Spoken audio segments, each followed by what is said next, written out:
Hi, Jana from Myrtle Beach. This thing has done it again. Every time I set my live stream for horizontal on YouTube, it flips on me every time and it puts it vertical. I don't know what you're supposed to do about that.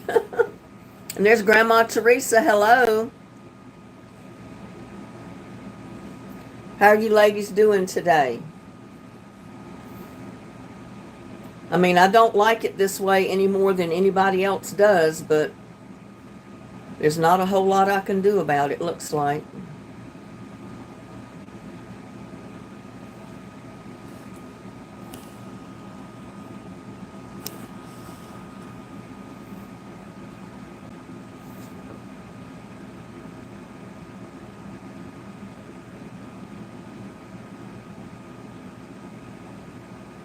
We got 9 waiting.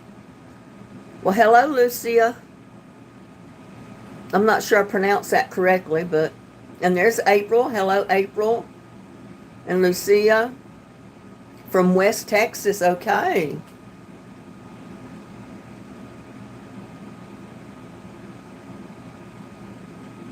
And there's Ashley. Hi, Ashley. I'm tired already because I've been out rerunning my property line.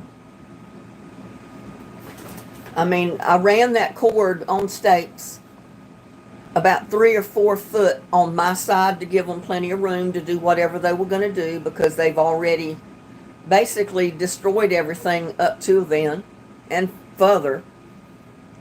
But they brought a backhoe in yesterday and proceeded to knock the stakes down that I put out. They took my cord up, pushed more rocks over on my side. So I went out there this morning and I not only put my cord back up to mark my property line, but I put it closer to the property line this time. I thought to myself, okay, I thought I was being fair with you. I gave you room several feet over on my side of the property to get in there to do what you got to do. But no, they had to take even more.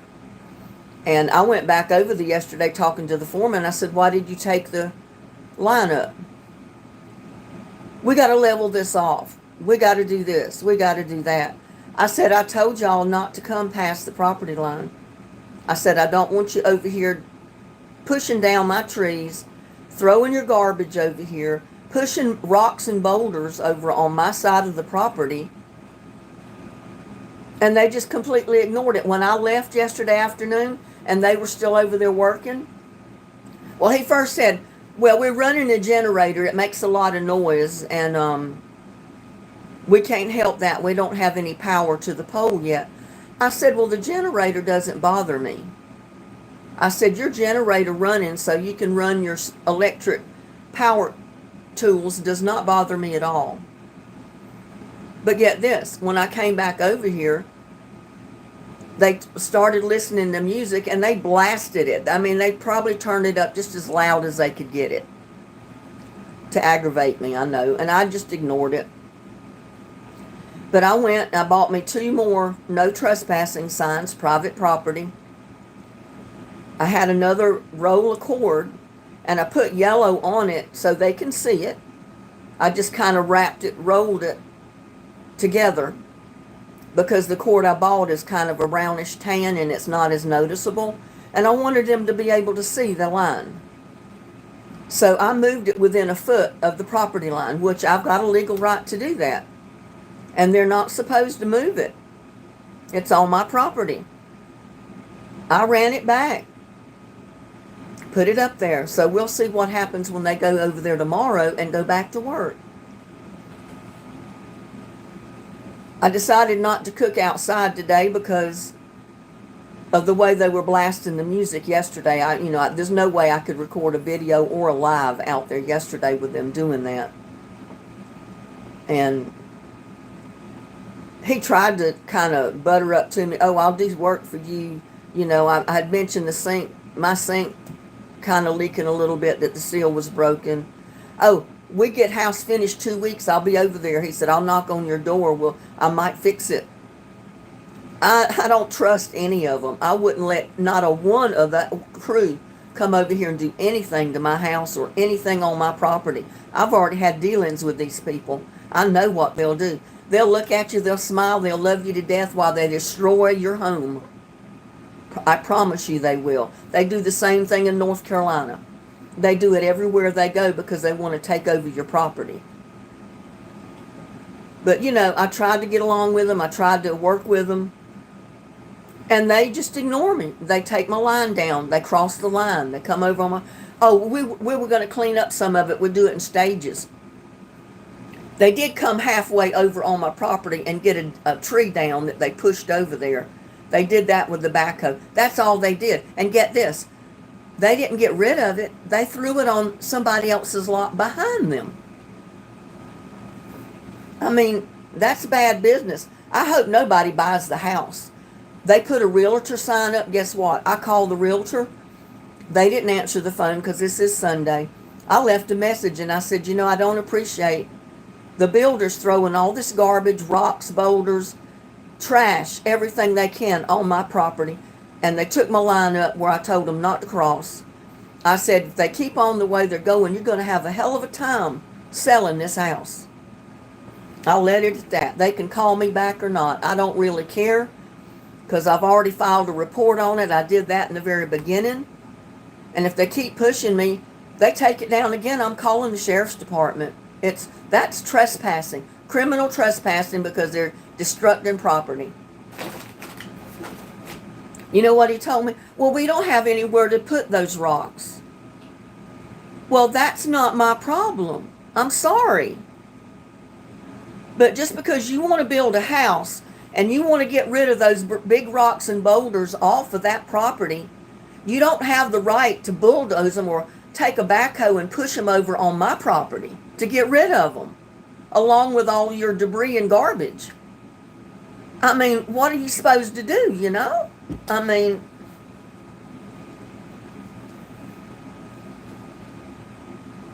yeah, I'm having a bad day, and it started yesterday afternoon. You know, I understand they got to build a house. They should have thought of that before they started building on a 50-foot wide lot and trying to make the house within 5 feet of the property line. I don't have to let them come on my property and destroy what stuff is there. I know my trees look like a horror movie, but they put out shade, they block wind to my property. You know, they serve a purpose, and I don't want my trees cut down. I don't want rocks and their debris, their garbage, their boards, all of the crap they don't want. Even oil can, they put like a 5 or 3 gallon, I think it's transmission fluid or something. It still had about a fourth of it in. They threw it over on my lot. And I know they did because it wasn't there before. I picked it up and I could have put it in their dumpster. I didn't. I put it in my garbage along with cans, water bottles, everything else. No, there's no reason for that. They got a dumpster over there. Throw their crap in the dumpster. They're not going to move those rocks like he told me. He just told me yesterday, we don't have nowhere to put them. Well, just because you don't have nowhere to put them doesn't mean you can put them on my property and make it my problem. Do y'all agree? I'd have to pay someone to come in with a freaking backhoe to get rid of those rocks and those boulders they pushed over there. And I'm not doing it. I'll sue their ass and take the money that I get out of the suing them, and then I'll have it moved. And I don't think I'm being disagreeable. You know, I mean, I don't. The people across the street, when they built that house, the couple that owns the property on each side of them, they didn't ask any questions. They went over there. They told them 2 or 3 times to stay off their property because they were digging big holes in the property with the big trucks coming in there. They were pushing garbage over on their property, just like me. You know what they did? Because it's a married couple. The guy got a backhoe that had one of those hole post digger things on it. I don't know what you call them. But he proceeded to put that privacy fence up on both sides of where the property lines were on each side of the house. That's why that house is enclosed in a property fence all the way to the street, is because they put the fence up to keep those builders off of their property, to keep them from destroying their lot. And I haven't done that. I've tried to work with them, but they're abusing it. You know, you give them an inch, they take a mile. And it's going to stop.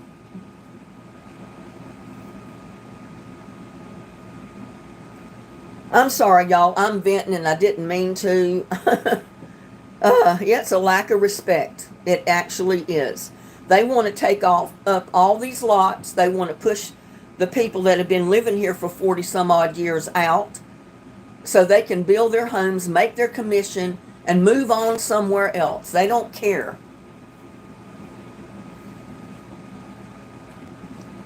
Yes, it's called trespassing.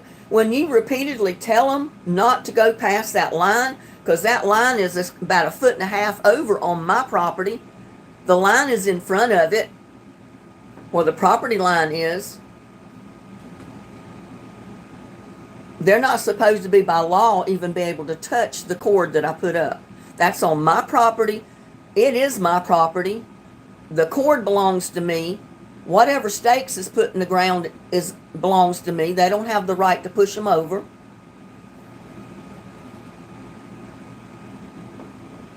Well, we got to build the house. And then he said yesterday, well, we're coming in here, we're going to level this side off. Well, no, they're not. Not past my property line, they're not.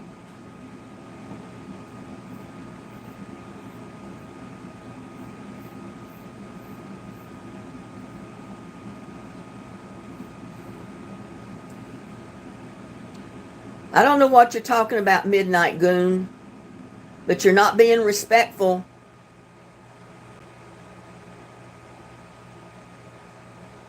Somebody just block his ass from my channel.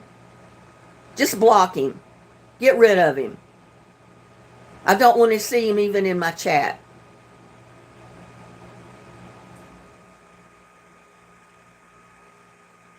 Yeah, that's what I was trying to do. I was trying to get along with them. You know, I realize they've got a job to do. Well, that's my property. I can't help it, but they don't need to destroy the property that I've got to take care of what they need to do. Thank you, Licks. What? I don't even want to say that handle name on here.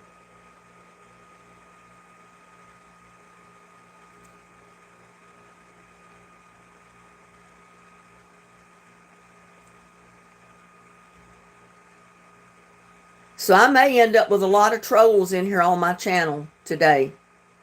And they might all be Mexicans.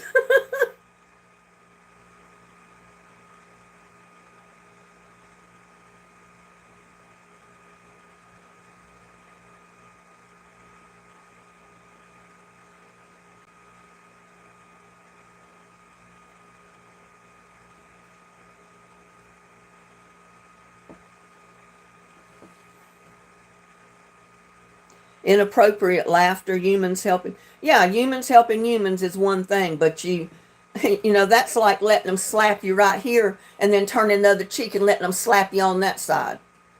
I don't go for that. And then they slap you enough, they'll stomp you. Hey, Mason from Mississippi, how are you doing? No offense, just how I feel. Inappropriate laughter. Well, I guess you understand the name. I don't. But, you know, hey.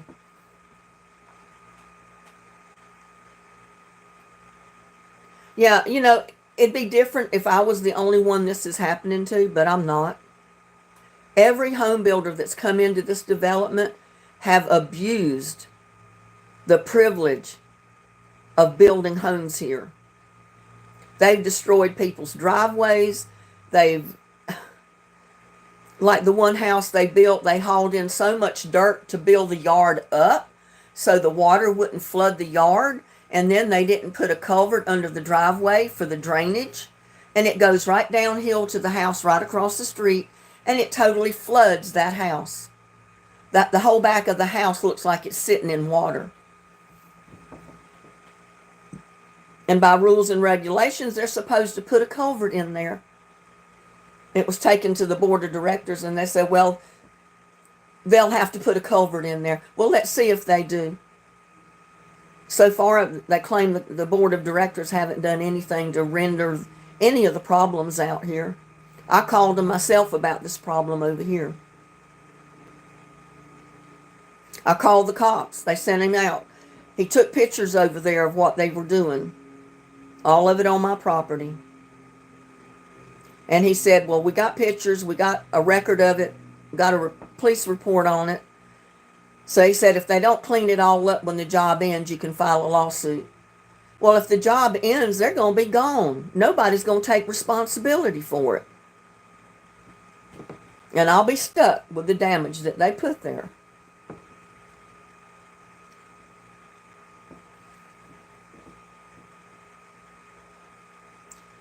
Mason, you from Mississippi. What's up from Tennessee? Well, a little bit of aggravation is about all, and I need to stop venting about it because I'll get myself even more worked up. For some good news, I went to Kroger's today and finally got some shrimp so I can make that scampi. Oh, good, Grandma.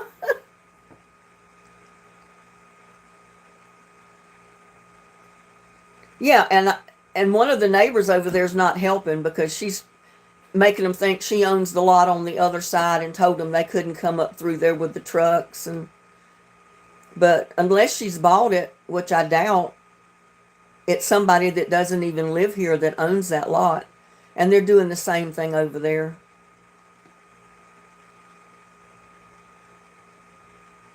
Yeah, I don't trust any of them. I've had some of them come over here and do work for me before. And I had one, he was using my chainsaw. Every time he'd go to cut a tree limb, the chain would jump off. I took it myself, put the chain back on, and give it back to him. And every time he was trying to make out like the saw wasn't no good. Well, I've used it after that.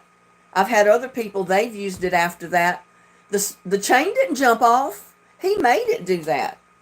He turned the thing and got it loose before he ever put it up there to cut anything to make it like that. And they'll smile and they'll love you to death and they'll be so sweet and loving and they will destroy you. Let me tell you, don't fall for their crap. Don't fall for their smiles and their wicked kindness that they give you because it's all a damn show. Excuse my language, I'm sorry.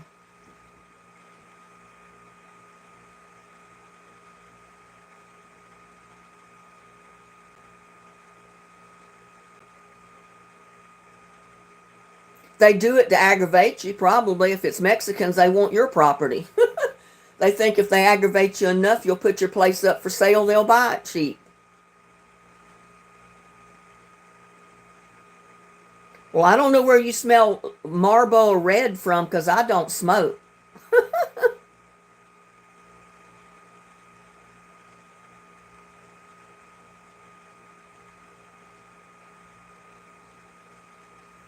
I don't smoke at all. I'm allergic to cigarettes, so I don't even have any in my house. I don't buy them, never have. Even when my son lived at home, he didn't even smoke in my house because I'm allergic to it.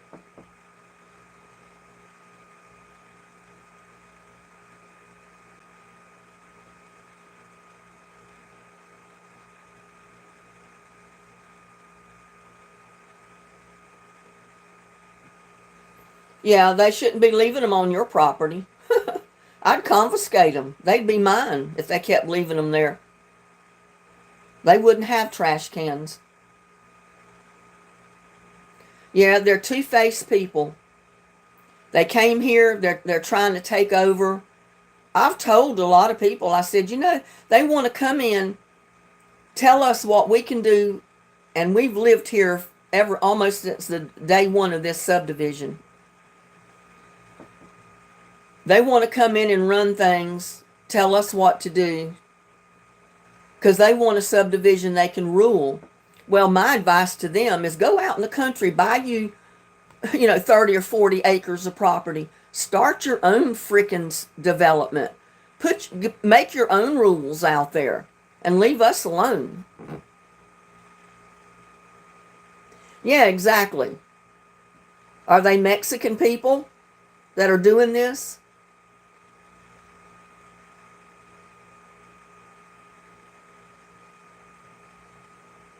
Yeah, they bought the place. So they think now they got a right to do anything they want. Well, they found out different out here. Their all night parties lasted for a couple of months. And I didn't call the cops on them, but some of the neighbors did. They don't have all night parties out here anymore. They've realized, no, you got to go by the rules that we have here. You can't party all night, play your loud speaking music to its limits, and blast the whole neighborhood.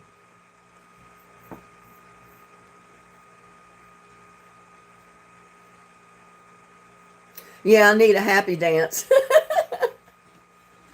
I'll have a happy dance if they come tomorrow to work and they don't touch my cord that I put up. And I've got 2 no trespassing signs, private property, facing that way so they can see them. They can't say they can't see those great big red signs. I've got one on the front of my property facing the street. And since I had those tree limbs trimmed up on the street side, they moved 2 trucks over there yesterday, taking up the whole front end of the lot on the street front.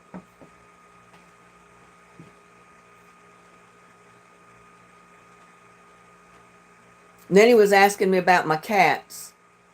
Your cats? I said, well, they've adopted me. I feed them. I said that one belonged to one of the neighbors that didn't feed him. And I said somebody put the other one out about 6 months ago or so. And I feed them. They nice cats. But he said the guys tried to give them, I guess, part of their food they were eating one day, and the cats won't touch it. I guess he thought he'd threaten me he was going to take the cat. So if either one of those cats disappear and I don't see them again, I'll know what happened.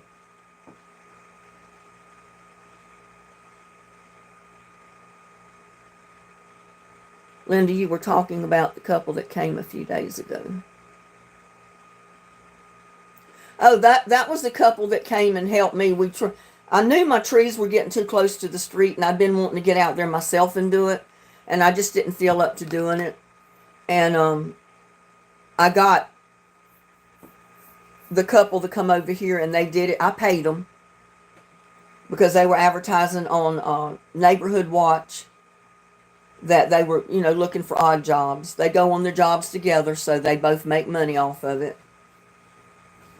So I don't know if they got jobs anywhere else or not, but they came in and cut the trees, just the limbs, it wasn't trees, back to where the road front was decent. And I do that about every 5 years, something like that.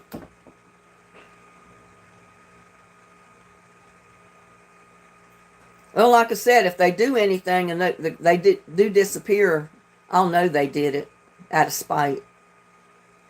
But that one cat, little Buddy really wasn't my cat. It belonged to the neighbor, and they quit feeding him, and he started hanging out around here. And I knew he was hungry. I mean, he was getting down in almost nothing but skin and bones, and I started feeding him. And then about, 6, 7 months ago, Lucky showed up, the other cat, the younger one. He was just barely a kitten when he was put out. They're healthy looking cats because they're fed good. They got good food. They don't eat table scraps. They only eat cat food. But I'm sorry, y'all. I didn't mean to get Vinny over my live chat because I don't like to do that stuff on my channel, but I just couldn't help it. It just got me upset. And just the fact that I had to go over there and rerun the line, it didn't help because it was hot out there.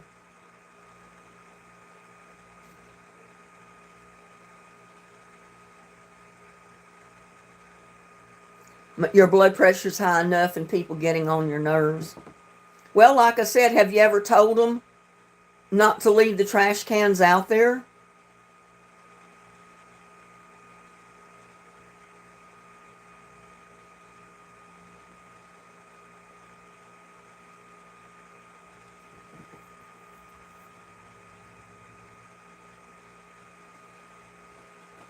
I don't know who B is. It's one of my new people, but I was just wondering if you've ever told them, mentioned to them not to leave their trash cans out there. Because if they can continue to leave them out there, like I said, I'd confiscate them. They'd be my trash cans if they were on my property.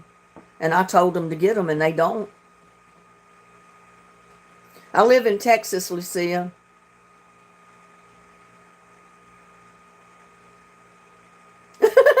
Uncle BB says, Linda, I grew up with venting. I feel at home. Life isn't done. Good afternoon, Shatika. Jennifer, hello. Jana, hello from Myrtle Beach. My blood pressure. My blood pressure is high watching these college pro sports mixed with the reefs really work my nerves. Oh. I usually cut them up and I get the pumpkin out. I turn it into puree, and that's what I make pumpkin cupcakes, pumpkin pies. I get the seeds out, and so I can plant that kind of pumpkin for the next year. So far, what pumpkins I've planted never survived. They started growing good. They were blooming like they were going to produce pumpkins, and then it got so hot on them that the vine died.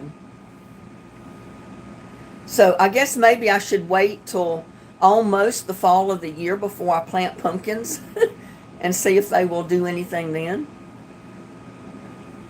They might be like the greens and your turnips and your rutabagas and cilantro. They might grow better like this time of year. If I'd have started them a couple of weeks ago or so, I might have had some pumpkins before the first freeze. I don't know, but I think it's probably too late to think about planting them now. I mean, here anyway, because we have a hot climate, and it stays warmer longer here than anywhere else. But then in the mid of summer, it gets so hot, it's hard for anything to survive outside. And there's Dennis and grandkids. Well, hello.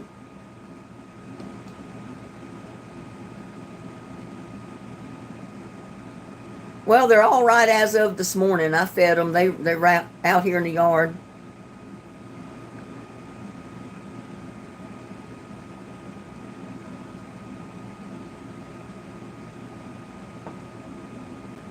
Yeah, I was listening to one video, Connie, where this lady was furnishing, I forgot how many chainsaws, brand new chainsaws, to take up to the people that lived in the mountains, so they'd have saws at least to cut down the debris in their roads, or maybe falling on in their yard or their house or whatever they needed for cleanup.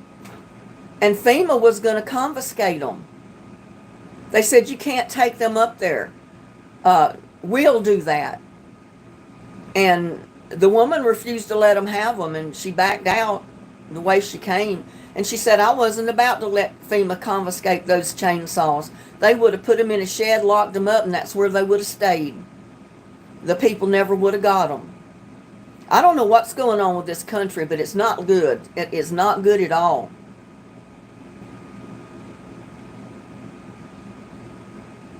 Just like these new people coming into our community, you got to bend over backwards to accommodate them, or they cause you a world of hurt. And it's almost like that's the way the government is doing these other countries. They're giving them everything they need and want because they don't want them to retaliate on the United States or something. I don't know what the deal is. Or somebody's making money off of it. I have no idea. But they said FEMA was not even out there giving out food, water, or anything else. What food and water was coming up there at first was going to the first responders. It was not going to the people trapped from the flood.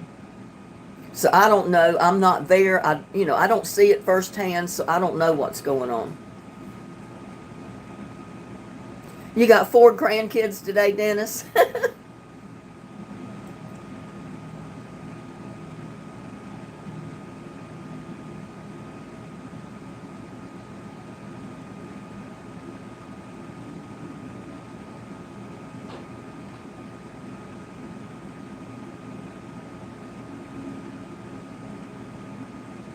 You don't need to pamper them.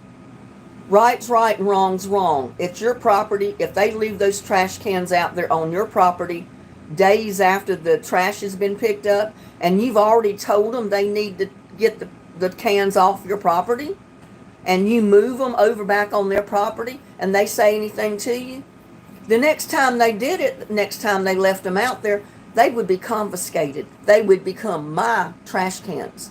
They wouldn't be on the side of the street either. They'd be in the back of my property somewhere where they couldn't get to them.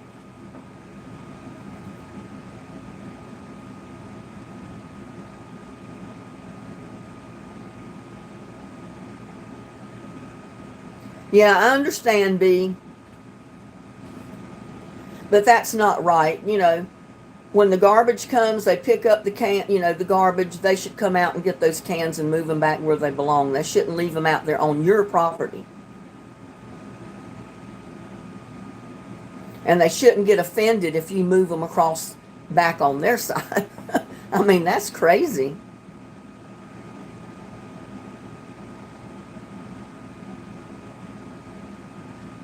Well, I watched one video, Connie, where they say that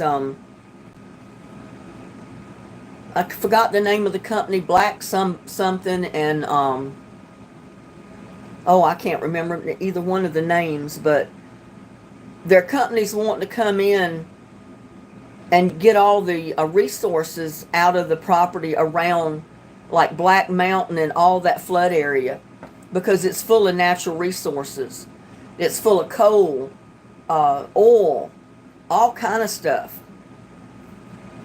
And they're already warning people. They say, hey, if you sell your property since it's flooded and you don't want to rebuild there, do not sign over your mineral rights or water rights to that company that's buying the property, because that's all they want it for. And if they can get the property and they don't still have the rights to the water or oil, they're not going to want the property, are they? Bring back the yard incinerators. Yeah, put you a fire pit in your backyard and burn it. I mean, I burned some stuff, but it's not like garbage. It's maybe a cardboard box I might burn with my tree limbs, stuff like that. And anything else goes in my trash can where they pick it up once a week. Well, Daniel, you say, God bless, have a blessed day. I hope you're not leaving. I just saw your name. You must have just come in. Yeah, it's bad, I tell you. There was one video where they said that where it had flooded up in the trees, that was how deep it got. There was literally dead bodies in the tree limbs. There was dead bodies washed up in all the debris and piled up since the water had went down. And they started smelling because it's been, 9 days? And some of the people asked some of the responders, what was going to come of the bodies. They need to recover the bodies so families can bury their loved ones and that type of thing. Oh, there's not going to be a recovery, they say. They're going to bulldoze the property down. That means they're going to bulldoze the trees down. And they're just going to cover it all up. I don't see how they can get away with doing that. I mean, there's thousands and thousands of people that have died in this flood, this hurricane. Not hundreds like they're saying. Yeah, they're saying don't send it to FEMA. You're better off to give it to the local church in that area, and they will see that the people get food and water, because they'll go give it to them themselves if FEMA don't stop them. Don't give it to FEMA. I wouldn't give it to any of those big companies, because I guarantee you they're probably going to pocket part of it or most of it. I'm sorry, y'all. Let's get on a better subject, will you? Yeah, it's innocent people. I feel for all of them. And then there's this other hurricane fixing to come in, and they're claiming that it looks like it's going to take the same path unless it turns that Helene took. So Who knows what's going to happen after this?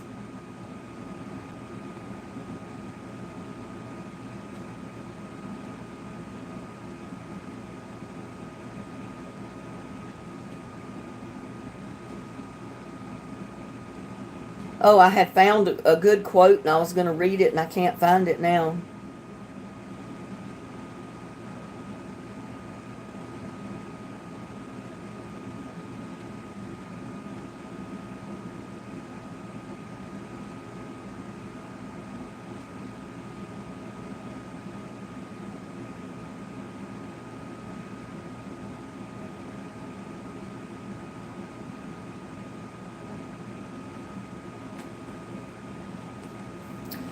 Well, I can't find the one I was looking for.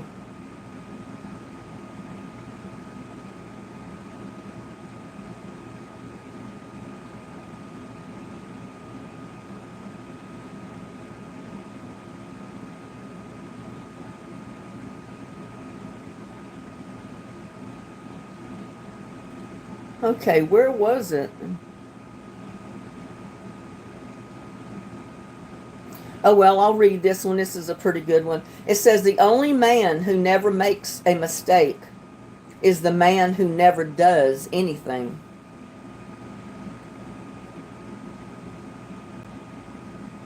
And that's true, because if you're always afraid you're going to make a mistake or you're not going to do it right, you're not going to do it. You'll spend the rest of your life not trying or not doing anything.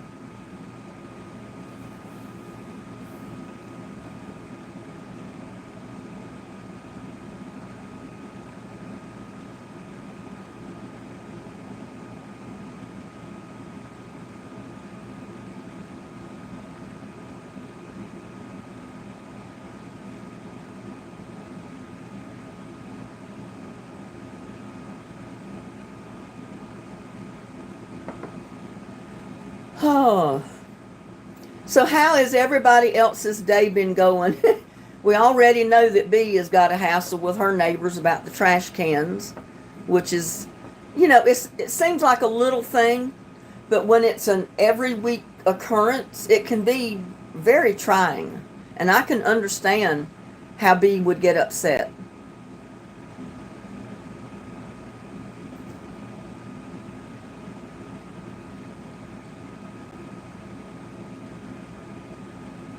Yeah, I said, well, they're going to give them $750 if they qualify. What are the qualifications of you getting $750? Which that might buy you a little bit of food for a while, but it's not going to help with the destruction and rebuilding of your house or your property that you've lost, because you lost everything. That's not even a monthly payment on most homes today. So I don't know. Yes, I do know my Lord and Savior, Jesus Christ. And I wish a lot of other people in the world knew that, because they wouldn't do a lot of the stuff that they do if they did. Carrot cake was delicious. Oh, I love carrot cake. I'm ready to make one. Jana's son's from New York is coming home tomorrow.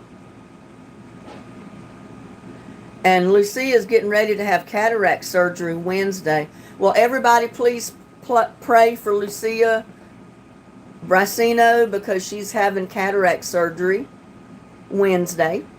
I was real uptight over having mine done, but after I had the first eye done, I felt kind of like I worried about nothing, because everything went fine. April's making lunch.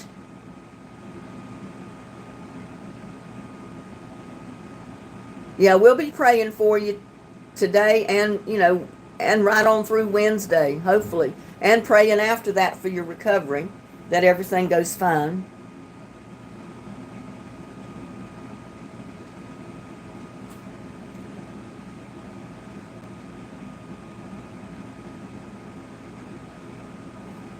I haven't seen Susan in here. Where's Susan today? She may be sleeping.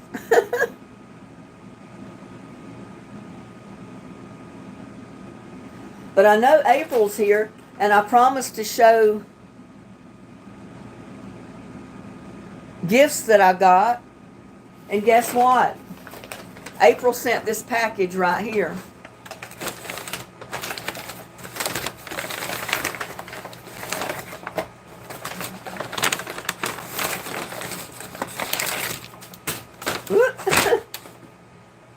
Something fell out. I didn't know it was in there.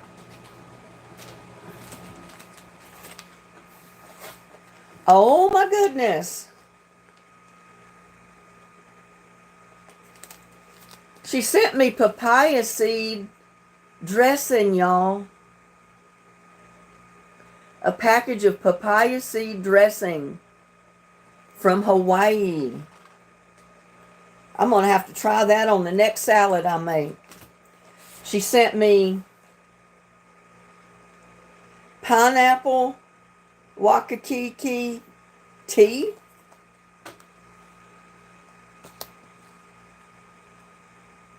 A box of that.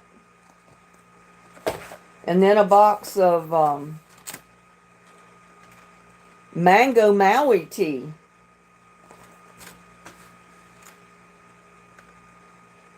So that's going to be good when I make that tea. Thank you, April. You're a sweetheart. I feel fortunate to have you as a friend from Hawaii. I would never get anything from Hawaii. But I do thank you. Papaya seed dressing. I wonder what's in it.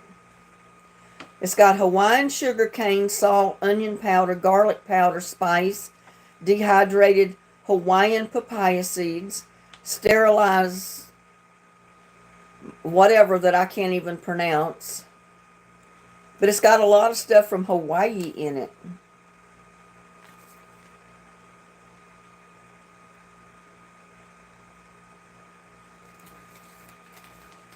Let's see what it says to do to make it.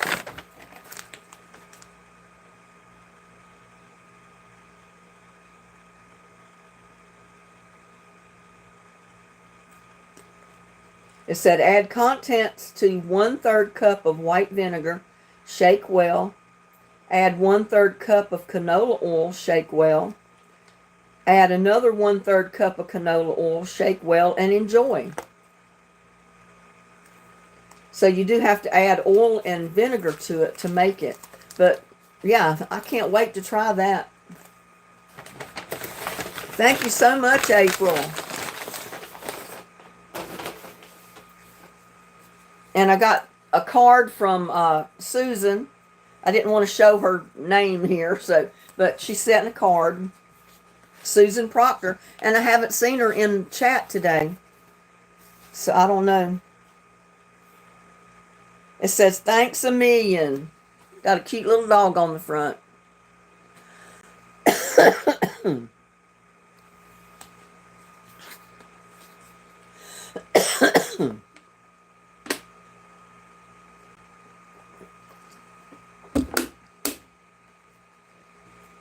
Oh, you have dressing in a bottle here too. Yeah, but it was a lot easier to send that packet, and I'm going to try it. I can't wait to try it. The inside says that's 7 million in dog years. You do so much through your videos and live events. Love, Susie.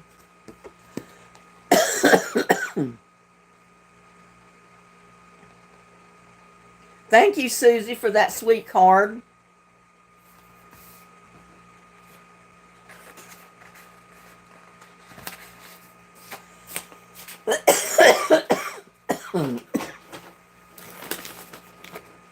I guess I walked around and breathed too much of that air out there today.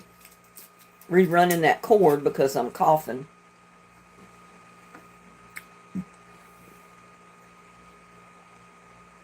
Susan's not feeling well.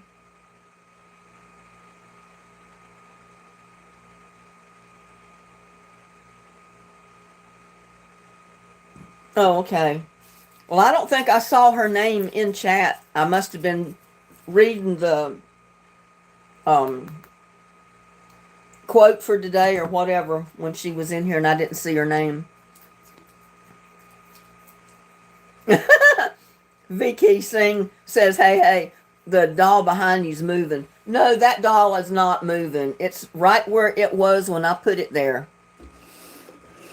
It is not moving in the least.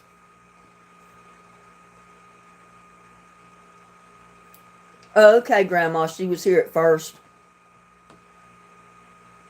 Oh, I'd love to have a platter of short ribs right now.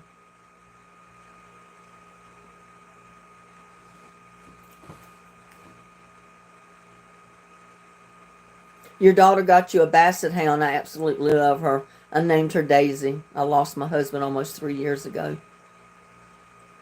So Daisy really brightens my life. She keeps me busy.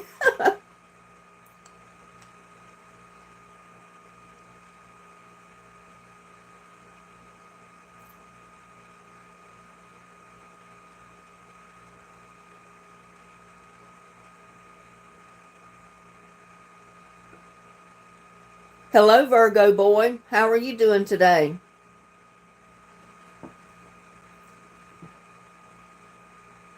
Watch, people didn't see that doll. That doll is not moving. It's a scarecrow. It's a boy scarecrow.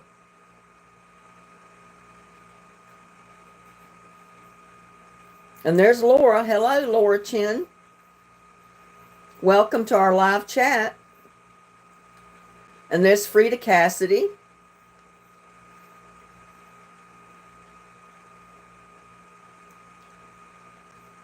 Thank you. You be happy as well. Well, I'm glad you did, Virgo boy. Come into our live chat anytime you want. You're welcome. And there's Ann. Hello, Ann.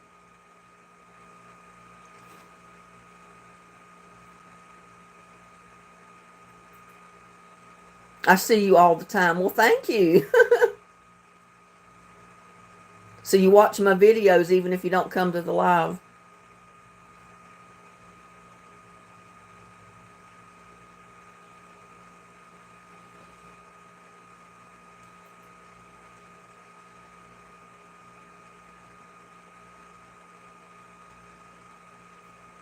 Mom had a milk bottle under the sink with pennies for UNICEF. Oh, really? So she gave pennies out. Well, some people did that for a long time. They gave just change out to kids when they came to trick or treat instead of candy. Because it was getting to the place where you didn't know whether to take a kid to a front door or not unless you knew the people to get candy because you didn't know what they were putting in it. So people started giving stuff like, change, money, instead of food or candies. So, and now most of the time they don't even go door to door. They've got a list of businesses here that they publish in the Hood County News every year for Halloween that have a list of the businesses that participate in the Halloween trick-or-treat. And what I'm saying by that is it's stores that you can take your kids to trick-or-treat, and they give them candy and stuff.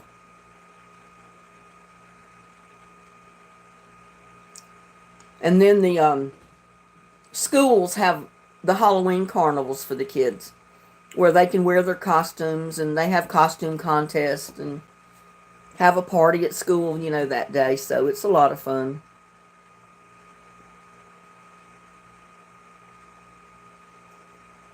Walter says, you got an accent, not judging. Yeah, it's a southern drawl. I'm originally from North Carolina. I lived in New York for a few years when I was little. And I've lived in Texas for over 40 years now. So it's a kind of a combination of all those accents. Grandma Teresa says, I'm at a senior complex. Oh, okay. You never get kids. Yeah, for the most part, kids don't go to door anymore.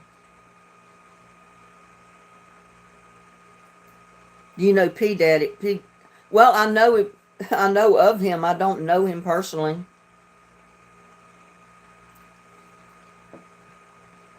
And James P. from Fayetteville. And Uncle BB's in New York. They do there, Jana? Well, good.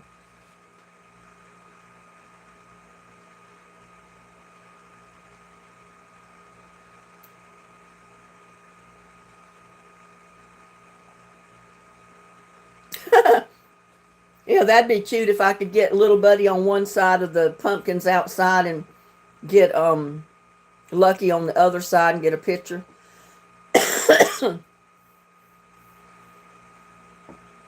Anna Harrow Walters from New Zealand. Wow. Welcome from New Zealand, Anna.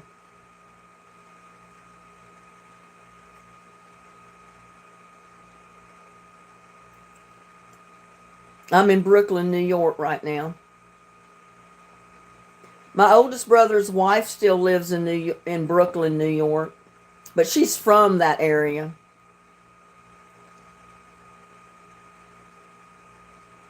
Oh, New York is a concrete jungle compared to where I live here in Texas. This is country here for the most part, even though I'm like 5 minutes from the town. But it's still almost like living in the country.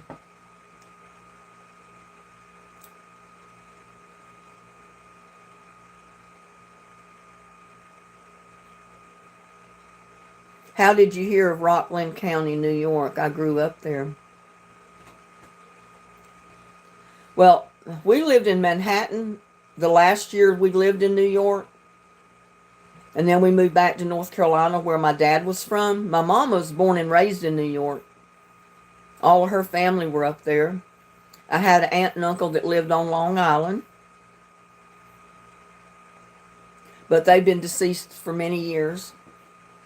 I still have a cousin, their daughter, that lives there somewhere, but I don't know where. I've lost touch with her.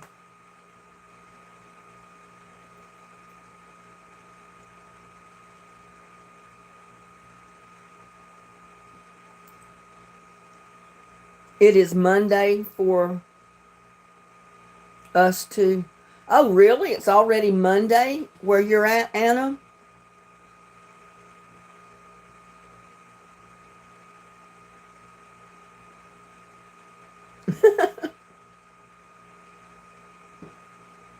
I lived in Florida for 4 years now, and I'm still waiting for my southern accent. I must be stuck with the Northeast. Maybe.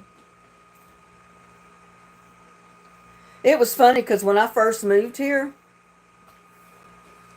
I was talking to some of people. I don't remember where it was or what, but one of the cowboys, as I call him, because he had blue jeans, cowboy boots on, his western hat, the whole 9 yards.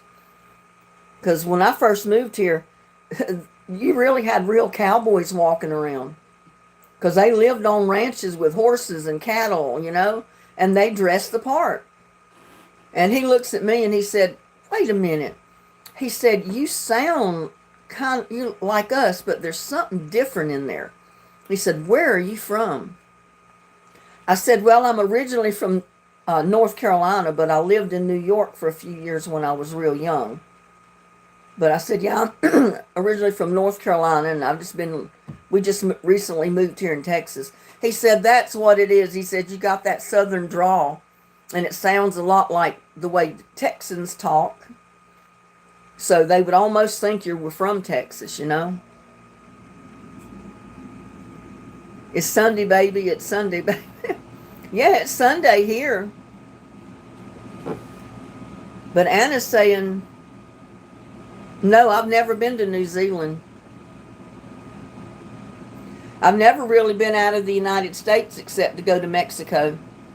And we went to Mexico the first year we lived here. We went across the border just for the day to shop and look around. And then we came back across the border.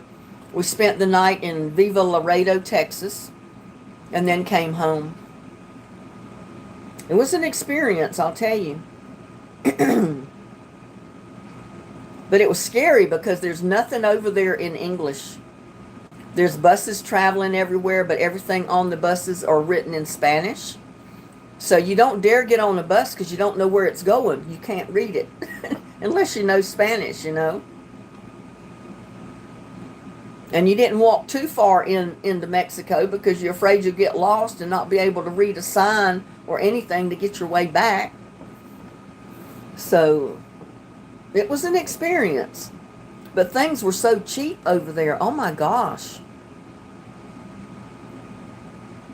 If you could find somebody to tell you what something would cost. Because even if it had a tag on it, you couldn't read it. It was in Spanish. You didn't know what it said.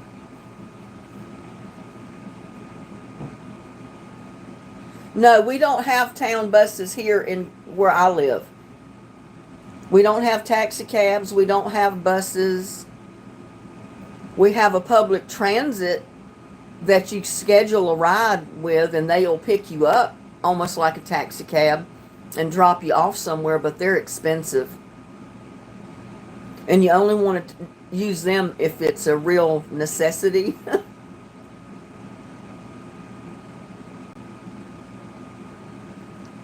Hello, Grandma. My name is Canto. From Mexico. Well, hello. Welcome to my chat. Mexico.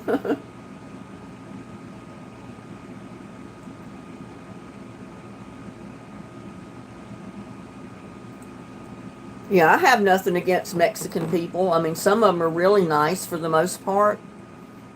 It's just that, you know, the way some of them do when they get here, especially the construction people.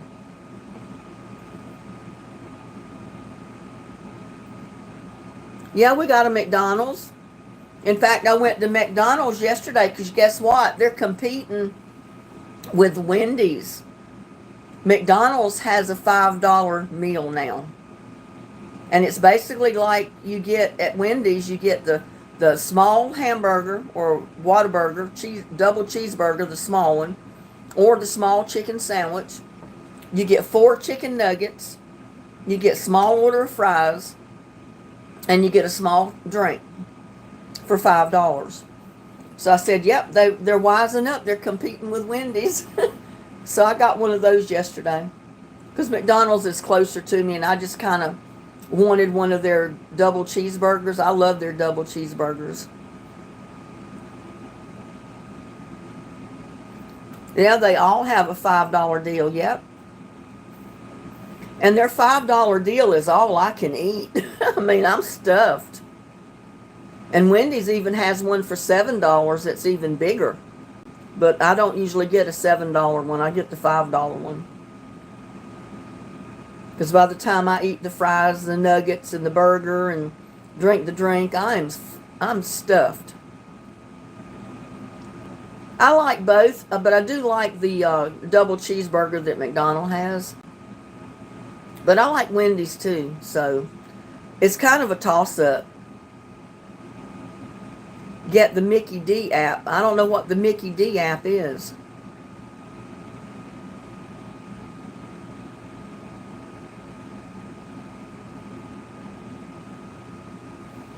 Oh, we got every kind of food place here in this town that you could imagine. We have Burger King, Whataburger, McDonald's, Wendy's, Slosky's. I'm trying to think of what that one is across the street from McDonald's, and the name just blows my mind. I can't think of it. But we got Pizza Hut, Pizza Inn, Domino's Pizza, CC's Pizza. We got China restaurants. We've got all kind of Mexican restaurants here.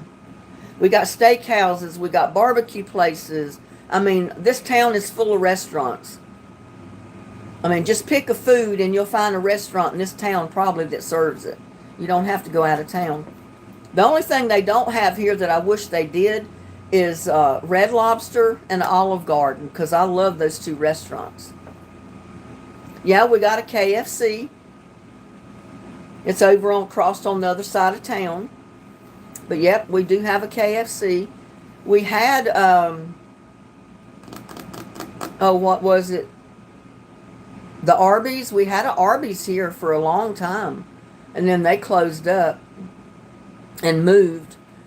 We've got Dairy Queen. We used to have a Dairy King. We've got,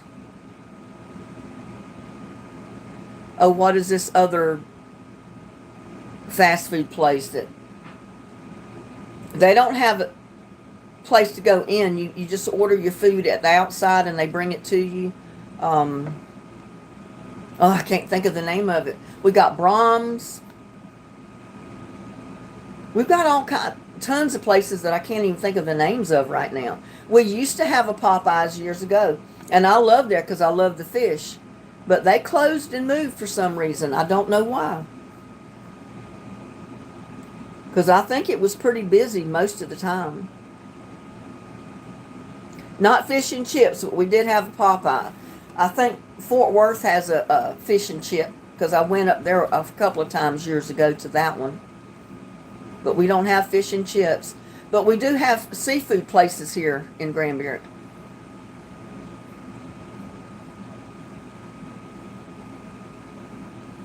Like Irby's, you go in there and get fried catfish. You go to Stumpy's and you get fried catfish, fried shrimp.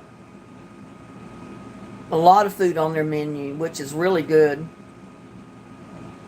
But I don't usually go out to eat. I do a lot of cooking at home, so I rarely ever go out to eat. And if I do, I just run through a drive-through and pick something up and bring it home. Or like I did the other day, I went and got that Wendy's $5 biggie bag and took it to the turtle pond, as I called it, and had a picnic with it. Yes, we got a Starbucks. We got a Saltgrass. We got no, not Saltgrass, but Spring Creek Barbecue Restaurant. We got Hofbrau's Steakhouse. You saw the turtles were good, Donna.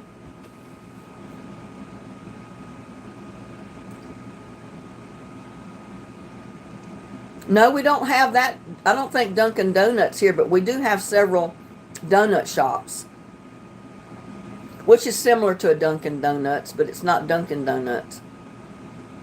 In fact, I pass one every time I go into town from my house.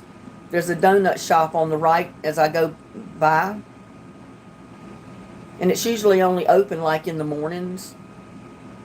And a lot of times when I go by there, if it's real early, there's a line, forever waiting to get through the drive-through to pick up donuts for breakfast. Baba. I don't know what that is. Boba.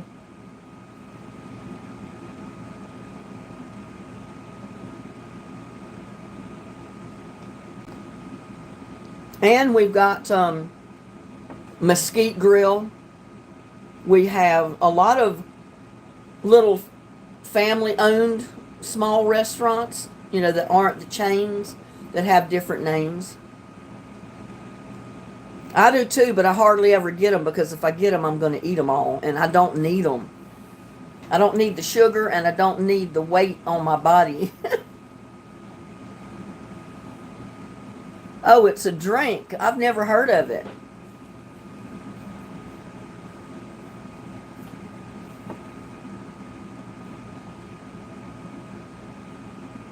And we got South Texas Nana. Hello. Do we have El Patio? No. El Pato. We've, I was trying to think of the name of it. We got an El something. Just off the square, it's a Mexican restaurant, but I don't think it's Pato. We've got a Babe's chicken place, but I don't go there because they geared it to serving 2 people at a time. And I went in there one time to get lunch, just myself after church, and it cost me almost $20 just to eat chicken. Because I didn't know that they basically gave you enough for 4 people for that order. And I told the waitress or the waiter, I said, well, what about one person that comes in here and wants to eat lunch? And said they don't want to buy enough food for 4 people. He said, well, you just have to bring somebody with you. So I never went back. But they did let me bring my chicken that was left over home. I couldn't take anything else out. They threw that away, but they did let me have my chicken. And I've never been back because, I can't pay for 4 people just if I want to go in and eat lunch somewhere. Play the song 4 Big Guys. I don't even know what that song is. Yeah, we have a Sonic. That's what I was trying to think of early. The Sonic. We've got a Sonic here, and they have their drink specials or happy hour. I think it's after 2 o'clock in the afternoon. Any drink from the fountain is $2. And I keep saying I'm gonna go up there and get a $2 drink. I never do. I forget about it.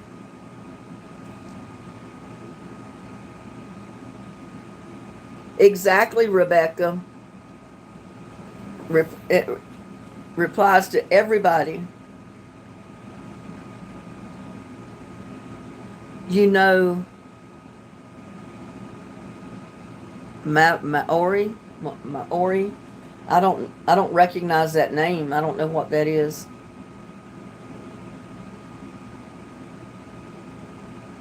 Just buy one donut because yeah, that's me. I'd have to go through there and just buy one. But I'll guarantee you, if I take the time and effort to go through the drive-through, I'm probably going to get at least a half a dozen donuts. Yep, we have a Whataburger.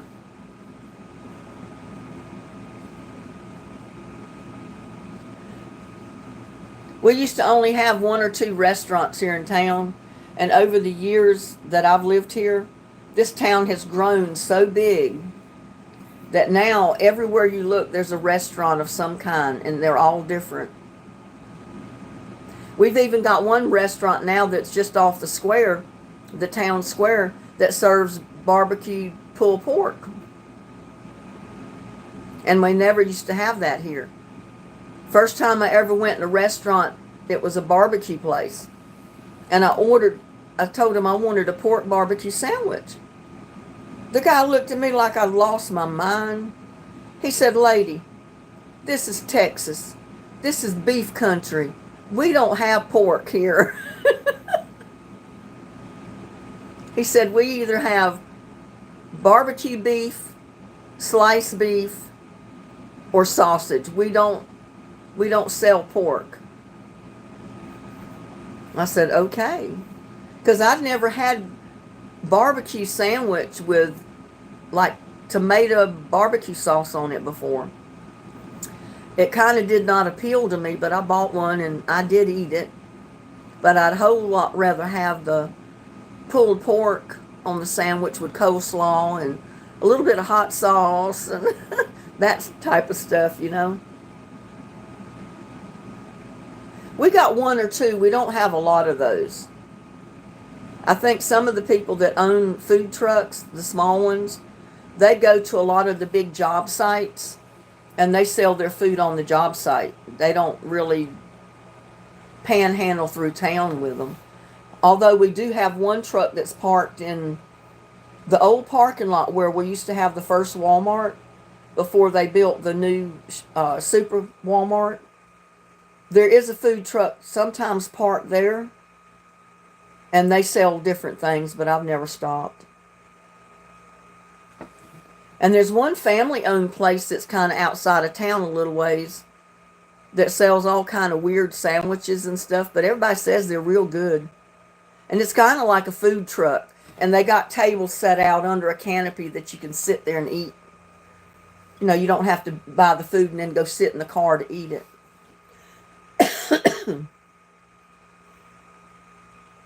I could imagine, April, with it being around the beach area, I could see where you'd have a lot of food trucks there. Kiwis.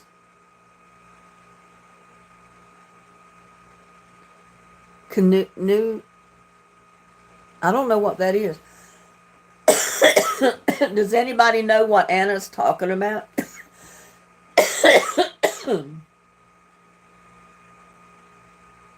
Oh, it's a language.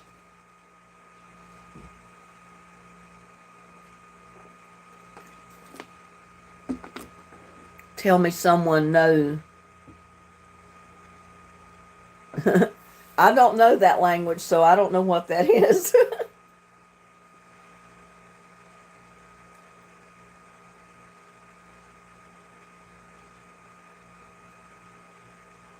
Connie says, "Anna, you are a Maori from New Zealand. Nice to meet you." Well, I guess that means a person from New Zealand or a native from New Zealand. I don't know.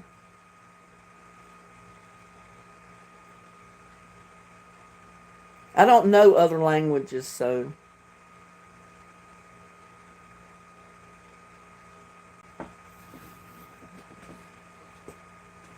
I'm surprised Connie knows that. She knows a lot of stuff I don't know. If you got a question, just ask Connie.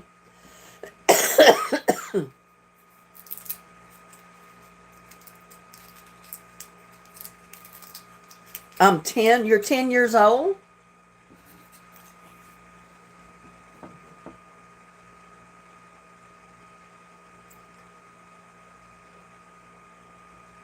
Oh, okay.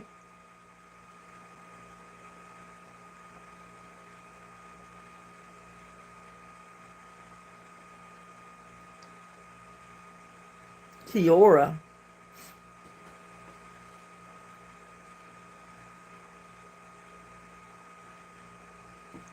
Well, we live around this lake, so we have fish places all over the place here. And since it's Texas, we have all kind of barbecue places, beef barbecue. And like I said, recently in the last couple of years, they did open a place just off the square where you can get pulled pork. And I keep saying one day I'm going to go in there and get a sandwich, and I never do. I never think to go in there.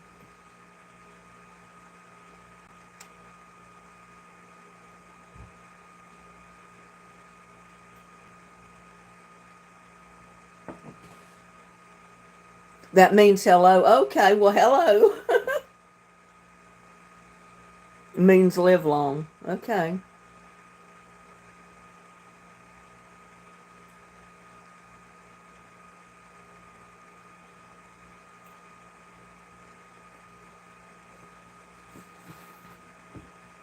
Yeah, I thought for a long time that YouTube needs a language translator in the live chats. Because I've had people from like China and different places that don't speak English, and they type in their language in the chat, and you don't know what they're saying because you can't read it. And it'd be so nice if it could translate it into American or English language. And maybe they could translate the English language into their language to read our chat. You know, a lot of times when you make comments, not in the live chat, but just on the comment to a video, it'll give you the option to translate the language to American or to English. But so far, I've not seen an option like that in the live chat. Uncle BB says, Linda, I'm Jewish. Can you get lox and cream cheese on a bagel? I eat bagels. I eat cream cheese. I'm still kind of at a loss as what lox is. Now, my sister-in-law could tell you because she's Jewish.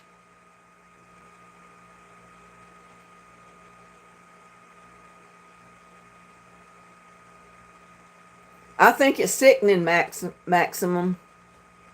Or Maxim.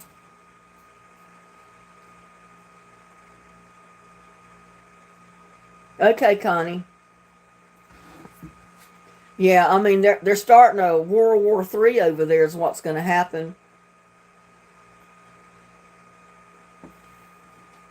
And with the United States getting involved in Israel and all this other fight that's going on, what's going to happen. We're going to end up with a World War III. Smoked salmon's good. Oh yeah, that's right. It's smoked salmon. That's what they call lox. But you know, I never have the smoked salmon to go on my bagel with my cream cheese. I usually just put cream cheese on it. But yeah, I'd love it with smoked salmon and cream cheese on my bagel. That would be real good.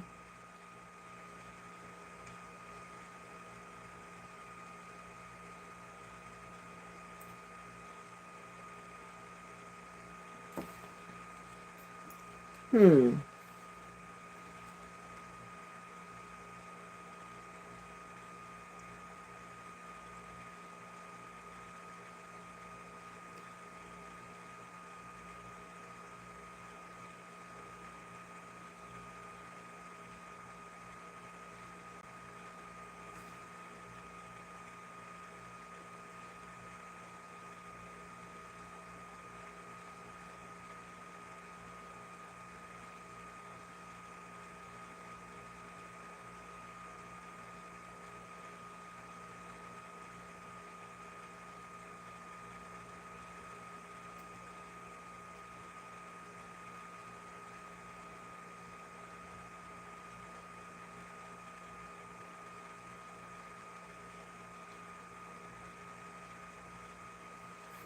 I just looked it up, Anna.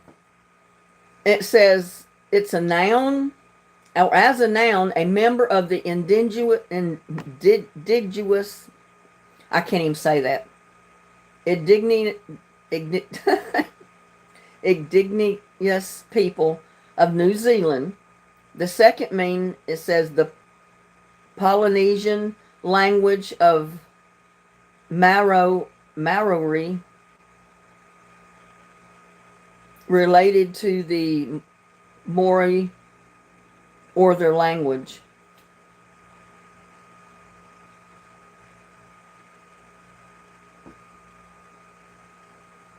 It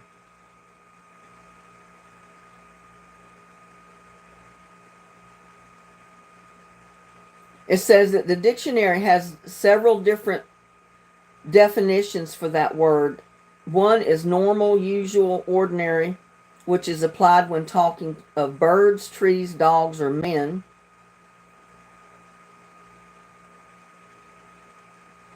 Or if you're talking about a man or a people, it says that they're a man native to the place in which he was living. So if you're from New Zealand and you've lived there your whole life, you're considered Maore of that country. You're a Maori. Maori. Not sure how it's pronounced.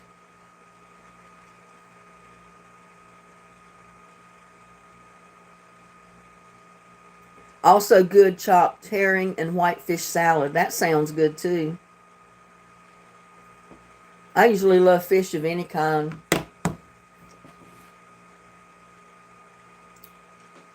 And there's Leah McLendon. She just stumbled upon my page.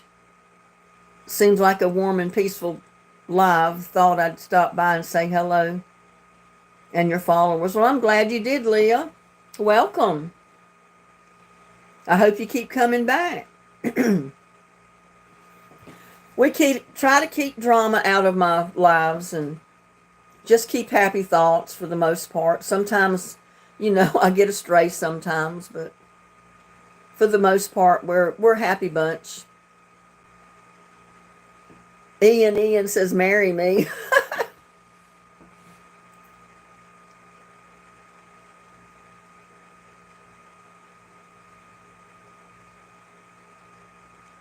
Okay, she's got to do a Zoom in a Maori Zoom. Okay, well, be safe, be happy, and come back and visit us again. Drake says, hello, Granny. Well, hi, Drax Gaming.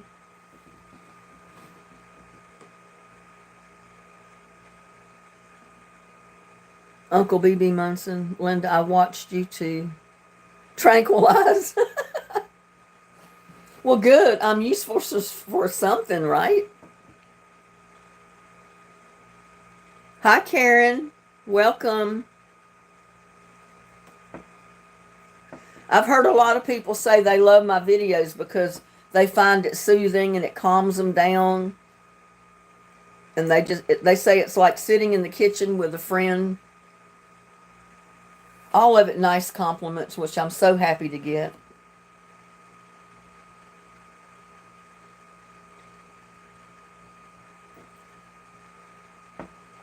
Well, good. We got another one coming up Thursday. We play trivia on Thursday nights at 7 p.m. Central Time. And we'll have another one on the 19th, and that's just to celebrate all the birthdays that we've let get by since the last time we celebrated. And that'll be at 7 p.m. Central Time. Hi, Donna. Welcome.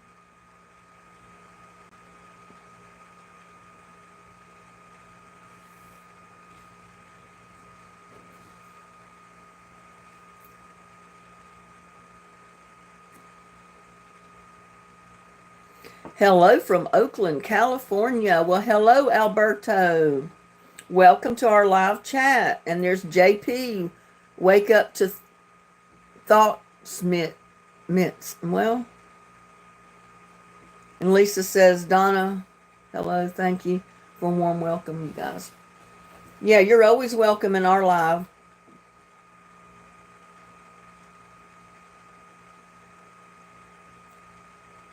Say Maori.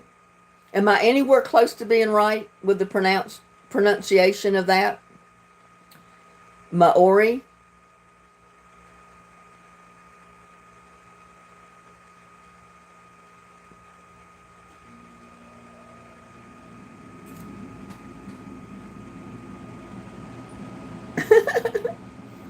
You're making a baby blanket for your great granddaughter. Oh, that's 4 times great.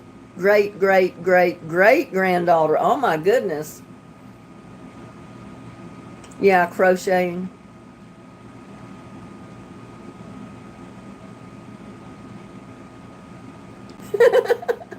I wish you could say it for me and I could hear it. Is it Maury?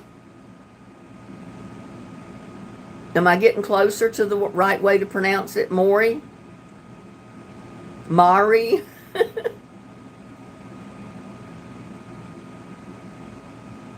Your name is Angel and I'm from New Zealand. Kiora.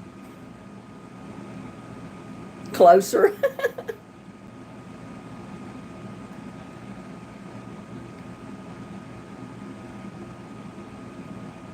No, we hadn't planned anything special. I first was going to do a cookout, and I wasn't sure if they were going to be working next door or not. And I said if they were playing music and anything, I couldn't do a live. And I figured I wasn't going to be up to doing it anyway, so I'll put that off, and I'll do another cookout outside on another Sunday.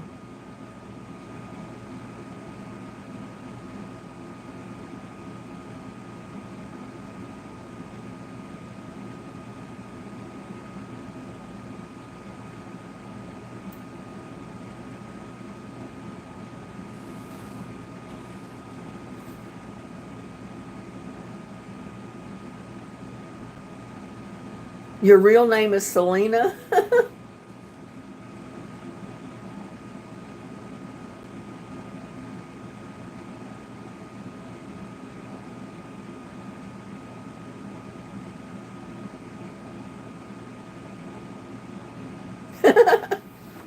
Well, I guess I still don't know how to hold it, Uncle BB.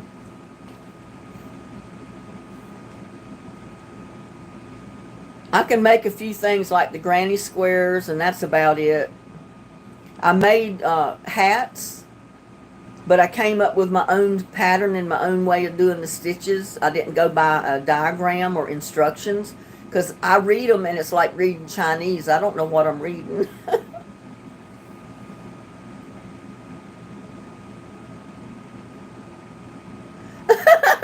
All I got right on Maori is the R.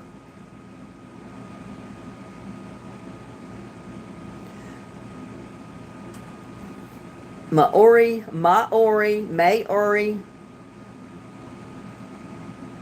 Or is it just Ori?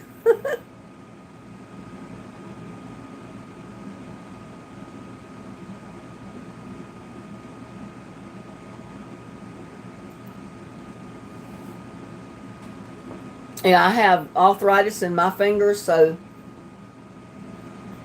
I think it's always been kind of tricky to crochet for me. I'm slower than anybody else.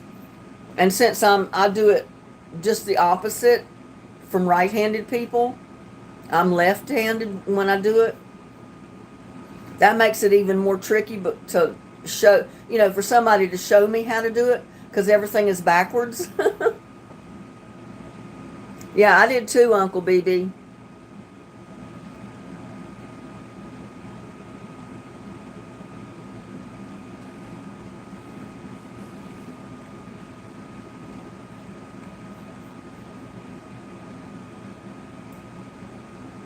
Knitting is easy. I've never tried knitting, but I use the thicker yarn with my crochet stitches. A lot of people use that little tiny thread, and oh, I can't work with that. That drives me crazy. So I use regular yarn to crochet with.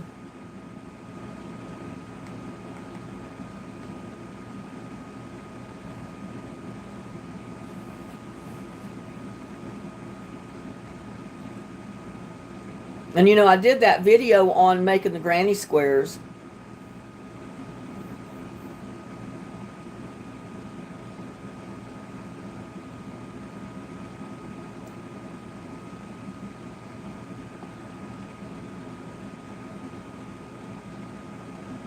Yeah, I did too, Ann. I had to teach myself.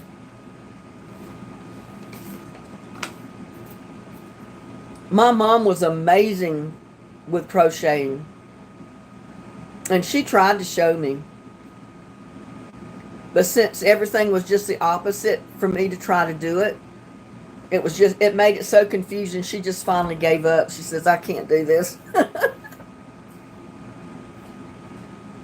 Because she wanted me to do it, hold it in my hands the way she did it. And I couldn't because I was, I'm left-handed, not right-handed. So everything was just reverse for me to do it. And it made it even harder for her to show me how to do it.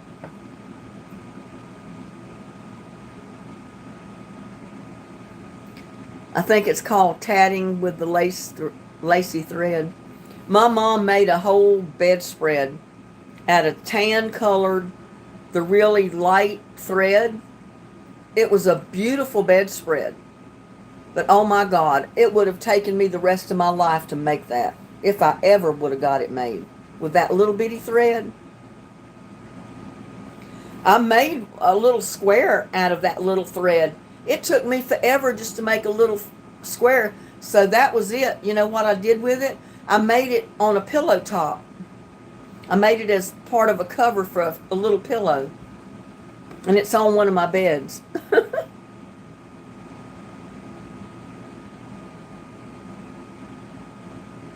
Yeah, so I took what little bit my mom showed me that I could understand, and I created my own stitches. And that's how I make my granny squares. After time, I did realize what the double crochet, single crochet, and sometimes I do a triple crochet. And that's about all I know to do. Or just do a chain.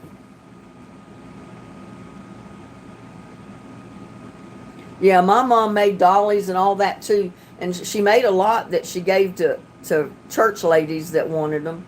I don't know if they bought them from her or, they bought thread and had her make them for them or what the deal was. But I think every one she ever made, she gave away. Tatting is very beautiful. Donna likes climbing trees, not girly things.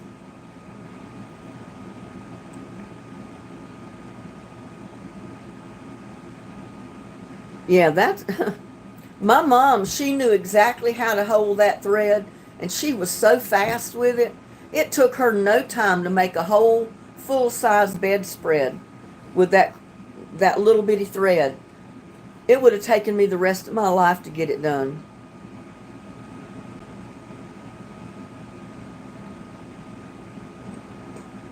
A special tatting tool. Yeah, see, I just use the crochet needle. I get a bigger needle, though. I don't use a little tiny one. I get the bigger one. That way my thread doesn't pop off of it all the time.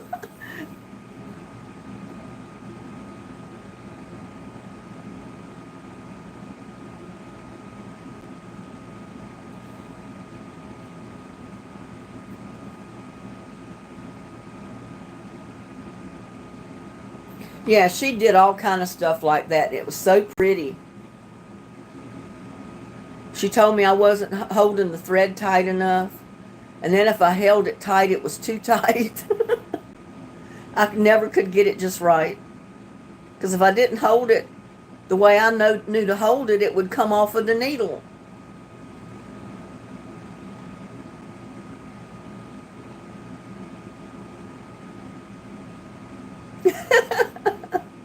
Well, I think there's a lot of men today that crochet. They even do quilting, and they probably make better quilts than I have ever made in my life.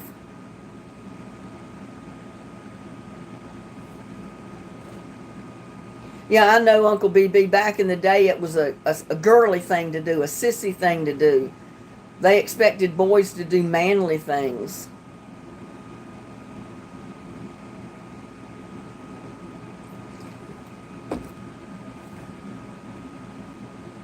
Yeah, I do too. I'd love to see some of the things he has made. April said her grandmother used to tat. I've never heard it called tatting. I'm going to have to look that up.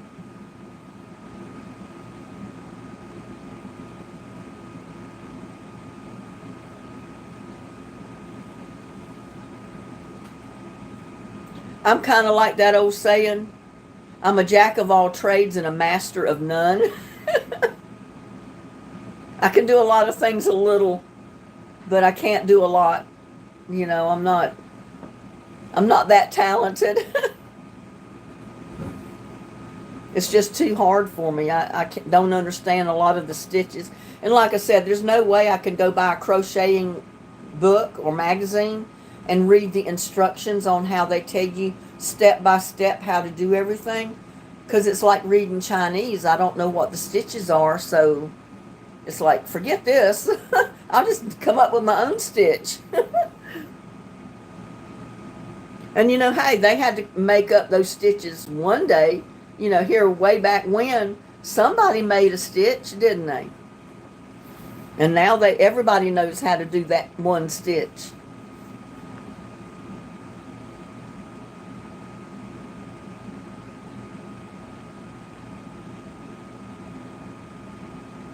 I don't usually go through apps, but I do like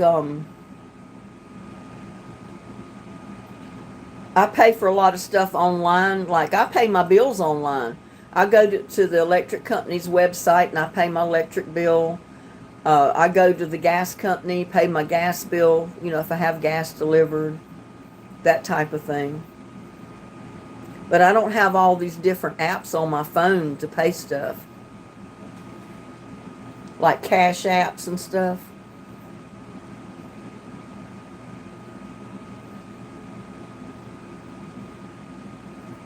And Connie says she's back.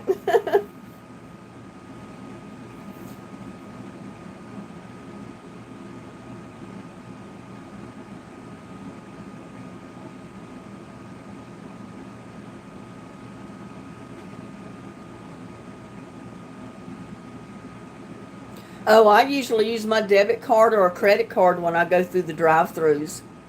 I haven't had any problem with it yet. I think twice I had somebody, and I don't know how they got my information.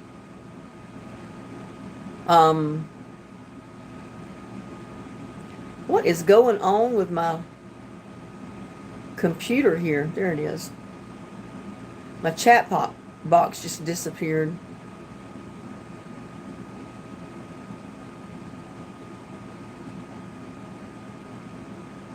But what I was going to say, I did have a problem once or twice. And I don't know how those people got my bank information or the credit card information or the debit card information. But their charge never went through.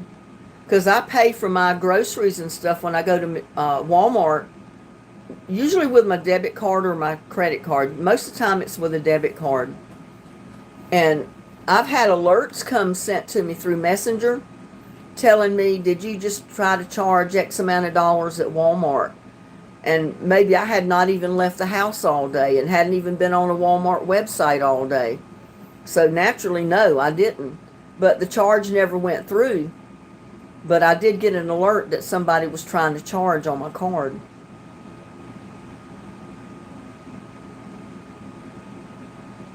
And once in a while I have a charge that goes through on a credit card or something. Like for $1.25, $2.99 or something like that. Where they're claiming you joined some kind of a subscription thing. And I don't ever join subscriptions of anything. So, I knew definitely that that was not my charge. But the charge didn't go through. And like that just happened to me last week. I got a notification from my debit card where somebody tried to charge, I think it was $1.25 for some kind of subscription to something online. And it was not me, definitely not me. And I told them it wasn't, so they blocked my card. And I've been waiting for them to send me a new card.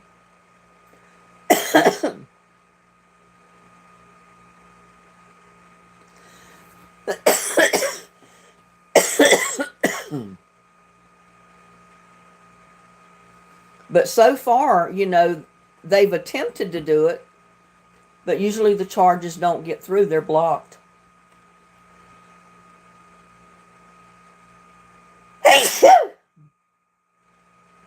Told you I walked around too much outside this morning.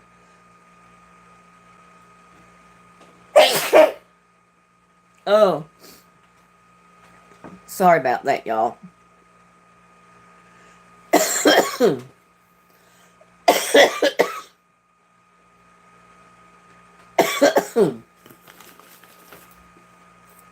And I think I've told about this before, but I got an email one time and it showed like it was trying to make me think it was from Capital One, which I do have a Capital One card.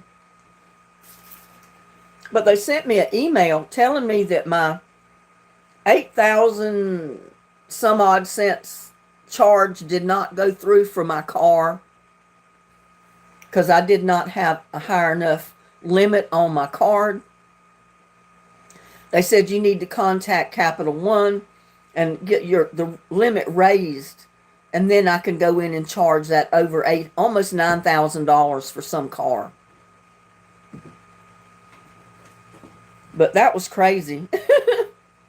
I keep low limits on some of my cards just for that reason, so somebody can't go in there and go crazy and max out a card and have me in a big world of hurt with as far as debt. But first of all, I'm not going to buy a used car and put it on a credit card. So I ignored that. But I kept watching my bank account to make sure there was no other fraudulent charges. But that was some of these scammers trying to make me think Capital One was notifying me to go to my website and raise the limit on my card so I could buy the car. I wasn't trying to buy no car.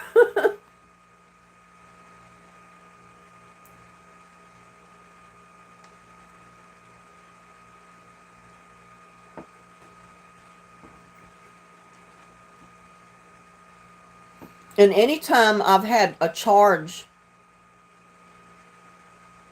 let's say even go through on my card, and I saw it and I knew that it wasn't mine, I'd contact the bank or the credit card company, and I notified them that that was a fraudulent charge, and they took the charge off my card. I did not have to pay it, and then they went after whoever charged on it, whatever they do. But the companies have insurance to cover that,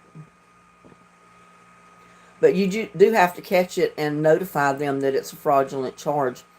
So I check my statements every month on my credit card and my bank statement.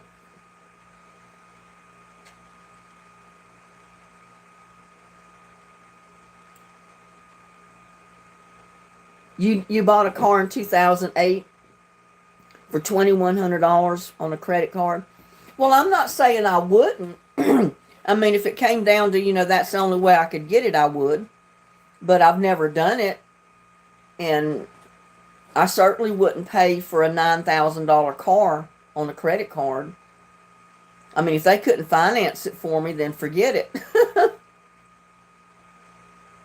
But, it depends on the circumstances. If I had to have the car, that was the only way I could get it, and my card would accept the payment for it, yeah, I'd buy it on a card. But I never have. I've never tried to. That's where they messed up. They didn't realize I was going to get an email telling me to raise the limit, which I did not do.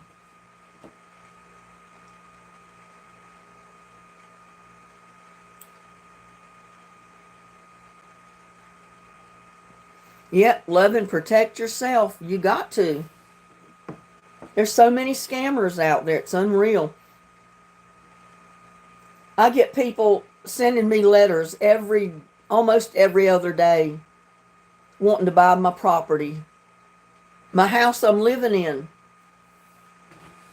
Sometimes they call and I'll tell them, why would I want to sell this? I live here. This is my home. Where would I go if I sold it? I couldn't buy another place for what you would pay me for this. The way prices have went up on homes. It was a 94 Lincoln and you had it 10 years. Well, good for you.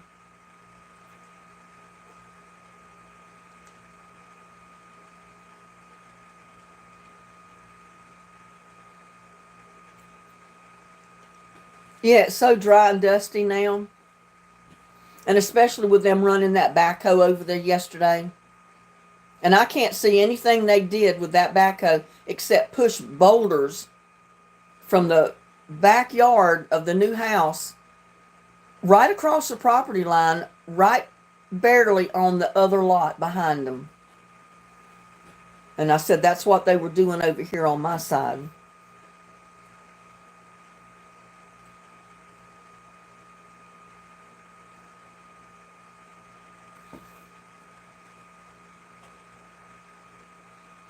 Yeah, Lincolns were cool cars, Donna.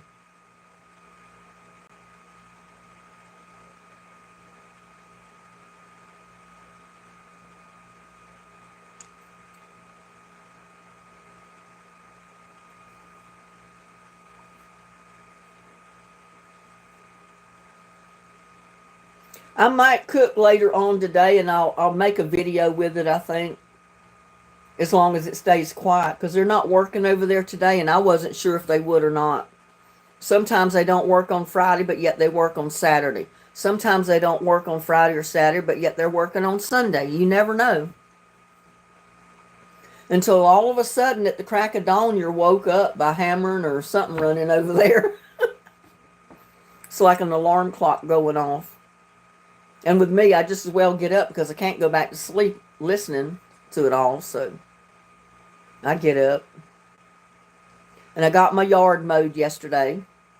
That was the last thing I did last night, was mow my yard.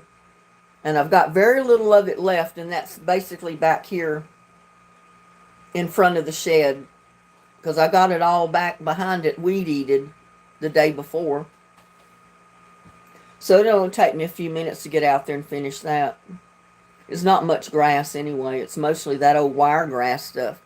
The stuff that grows about 3 foot tall and it's skinny as a needle.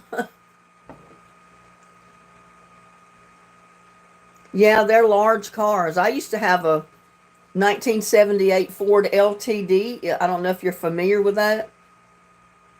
That was the new car I got right after we moved to Texas. And everybody kind of laughed at me because I weighed like 100 pounds and I had this big afro.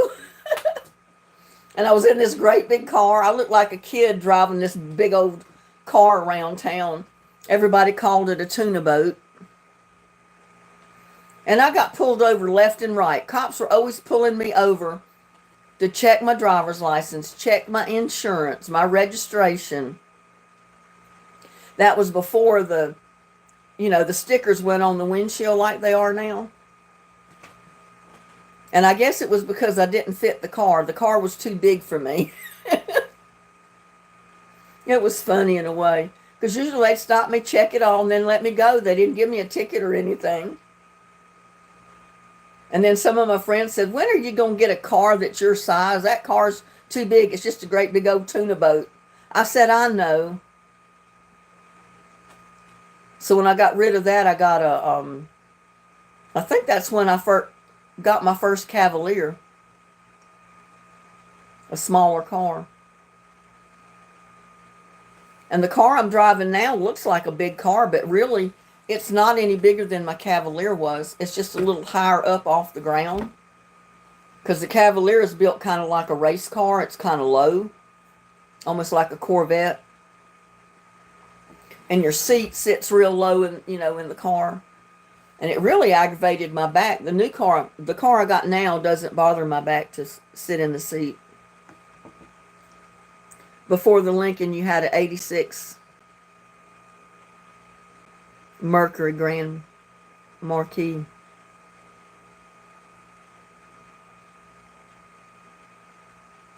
Oh, Lickum Guzzle, huh?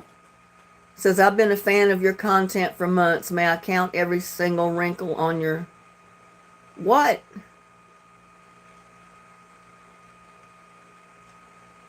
Shame, shame. Another troll. I guess it's the month. It's October. The trolls are out in huge force.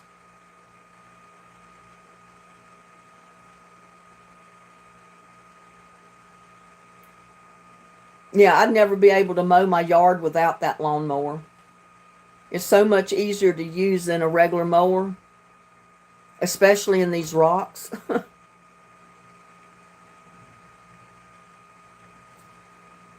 Yeah, a lot of these trolls are sick people.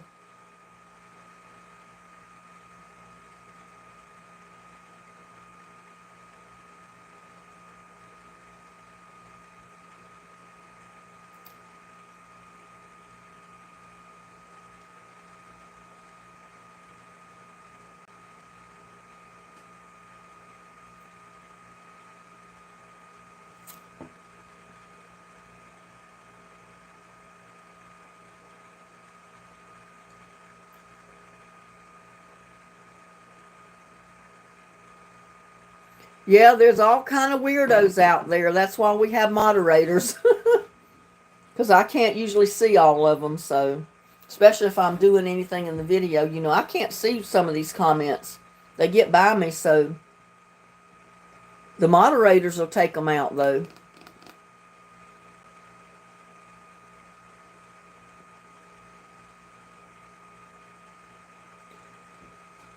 I got mine at Home Depot, Joanne. But if you'll go online and put in big wheel edge trim mower, walk behind mower, there's several different brands that'll come up. I had one Cub Cadet that lasted me about 14 years, which was a really good mower, and it would fire up every time you pull the cord. I don't even remember the name of the one I got now, but it's not the same brand, but it's still a good mower.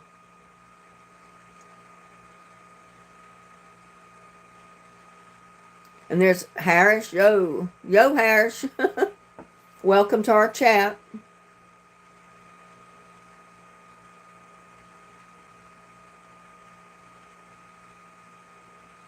Yeah, Home Depot only usually carries one brand of those big wheel mowers, the edge trim mowers.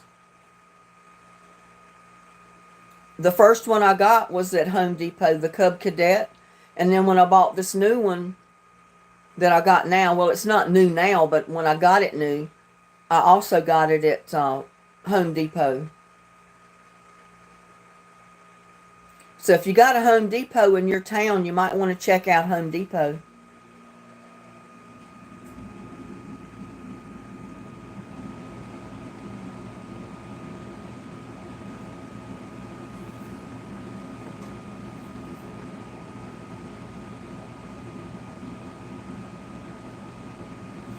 Don't know if my chat's frozen or what.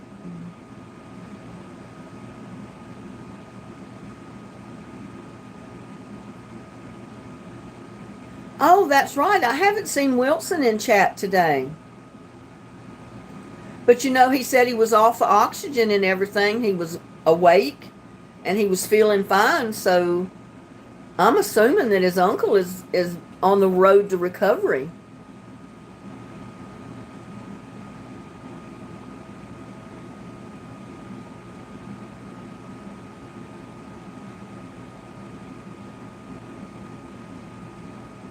Yeah, I hope so too, because you know he was so happy that his uncle woke up. He was alert. He knew what was going on, and that was a good sign. He's not on life support anymore, or he wasn't. What are you cooking for supper, Lucia?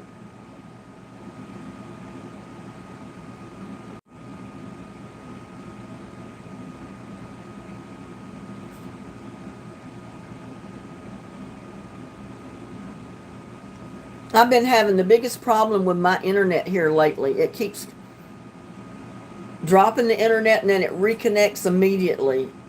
I don't know why it's doing that. I don't know if it's because there's so many people on the internet that it's overloading the internet or what's going on.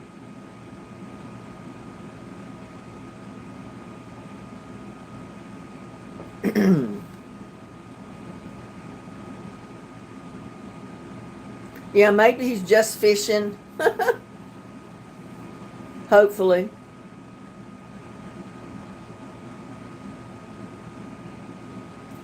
Tatting crochet knots originates in Europe. Oh wow.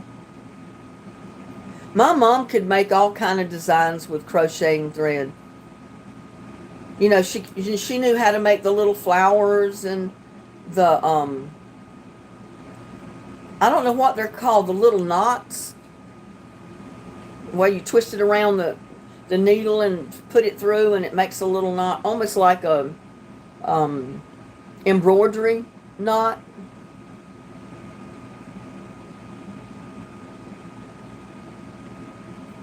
That's strange. He hates cauliflower, but he likes cauliflower rice. Hmm. French knot. Yeah, I couldn't think of the name of it.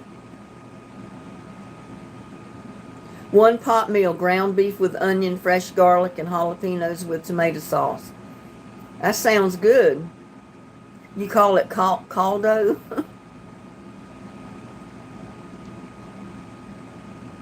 Yeah, fishing for his fish fins. Hey, Lance, how are you doing? And there's Sheila McDaniel. Hello. Junior the Redneck. Hello.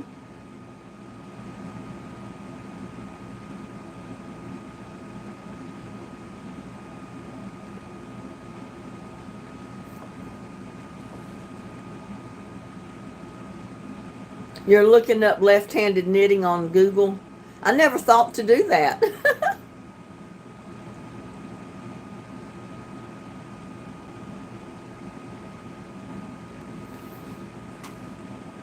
I guess I just figured there's nobody else out there that crochets left-handed.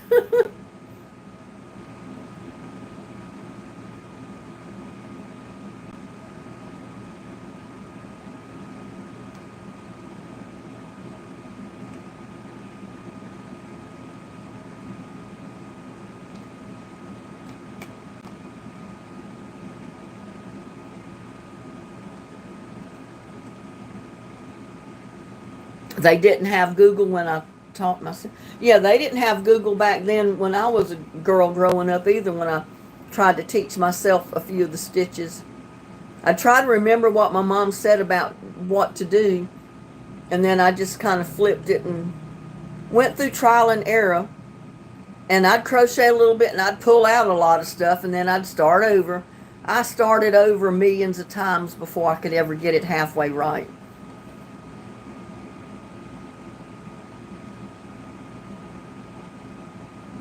Oh no.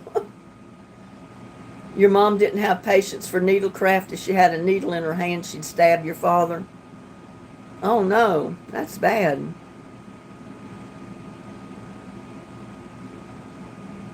Your grandmother taught you and you actually sat still.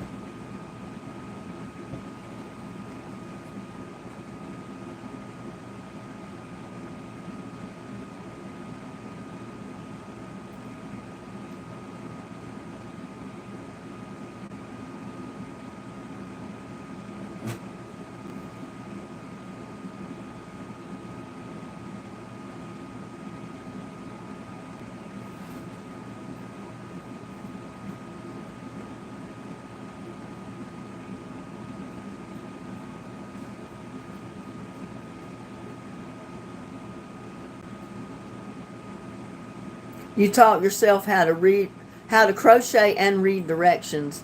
Yeah, and see, I can't read the directions because I don't know the names of all the different stitches in crochet.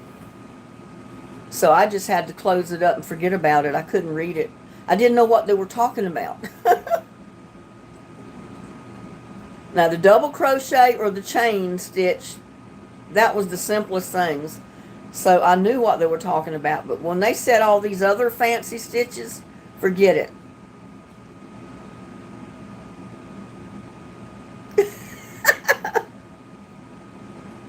You wanted a bra and a BB gun when you were 14? Tomboy. Well, I was a girly girl, but my dad did teach me how to shoot a gun. He said you never know when it might come in good to be able to know how to shoot a gun, aim it, and actually hit what you aim at. Because he said a lot of people don't really know how to aim a gun at anything, or to line the sight up, or anything else.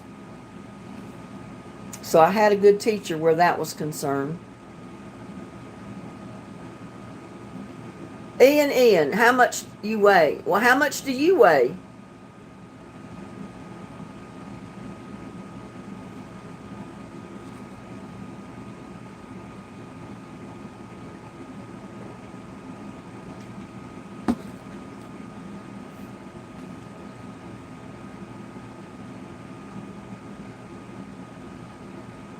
Well, I guess you could call me a tomboy growing up because I had 5 brothers, 2 older, 3 younger. And I always palled around with the boys. There was nobody there to pal around with but my brothers. And then when they got older, of course, they'd bring friends home, and they were all boys. So I had always had lots of boys around my home. And I guess the neighbors probably thought I had boyfriends, but they weren't boyfriends. They were friends of my brothers that came by. I mean, I'd have 1 or 2 girlfriends over, over the years, but not many usually.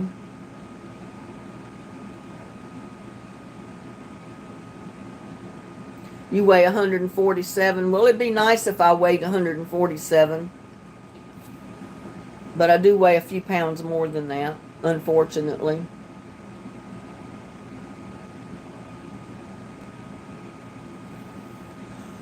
Oh, me. Whew.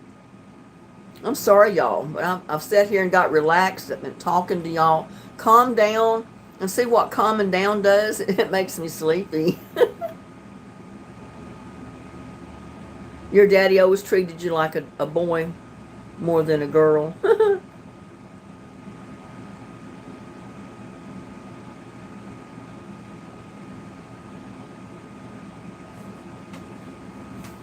Well, I don't pet them a whole lot, but I do pet them a little bit.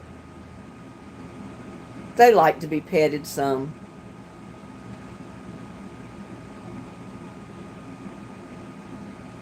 And little Lucky, he's kind of weary of people petting him. He'll come up to you and rub on your legs and stuff like that. But when you put your hand down to go to pet him, he kind of draws back. And I've been trying to get him over that a little bit to let him know that, I'm not going to hurt him. I'm just going to pet him. And he was laying down yesterday on the sidewalk. And I reached down and started rubbing his neck and kind of his chest a little bit. He just rolled over and put his feet up like oh, that feels good. Uncle BB says I weigh 327 on a weight loss journey was for. Oh, wow.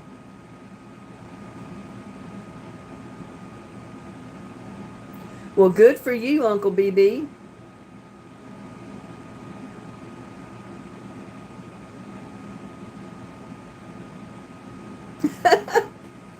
Well, hey, there are female mechanics. I wish I was more mechanical than I am, because then I could fix a lot more things myself. I'm getting ready to tackle my sink myself. If I can get the thing loose, and I think maybe I could, I've got pipe wrenches and all that kind of stuff. Then I can buy a new drain and put in the sink and put some sealer on it and put it back together, and hopefully it won't leak. It only leaks now if I fill the sink up with water and put the stopper in.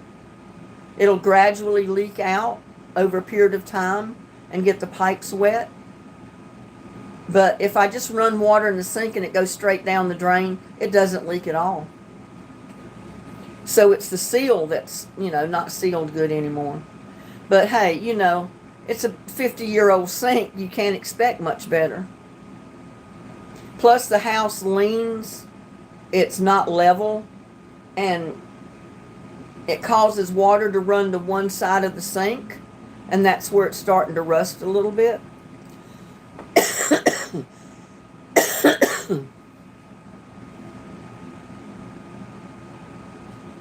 And I thought about having the house leveled one time, but I said that would probably just open a whole new can of worms that I don't want to deal with. As long as it's been uneven, it's probably best to leave it that way. There's Wilson. We were talking about you early, wondering where Wilson was.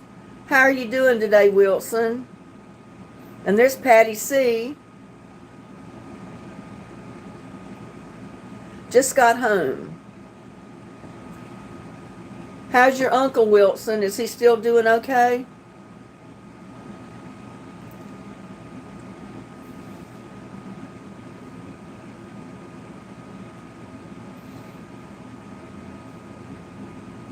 Oh, me. I keep yawning.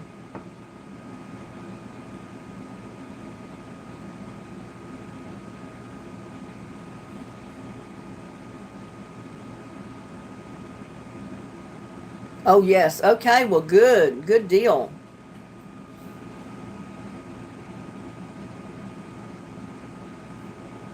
Have you been fishing? Did you catch any fish? I need to go fish and catch me some. I haven't caught any fish this year, have I? Except that one or two little ones that I caught that I basically threw back in.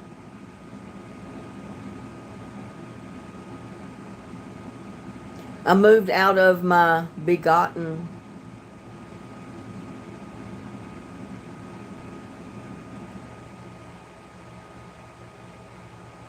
Can't read the rest of it. I don't know if there is anything else.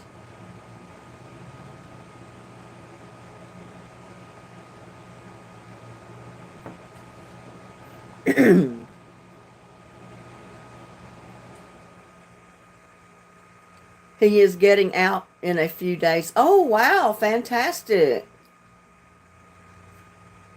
That's a real good sign. He's going to be going home in a few days. He's doing great then.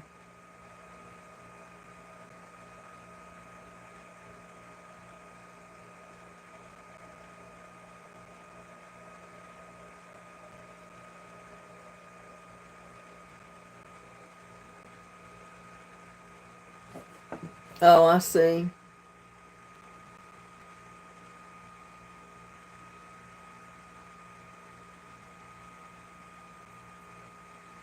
Yeah, that's fantastic news that his uncle's going to be coming home in a few days.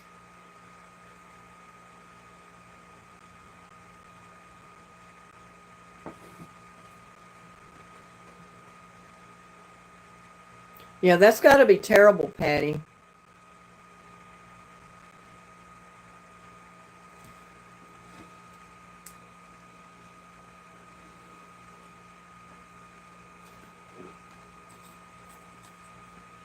I lost my two husbands to divorce, not death. So it's a little bit different. I mean, my first husband has passed away several years ago now, but we were already divorced for a long time before he passed.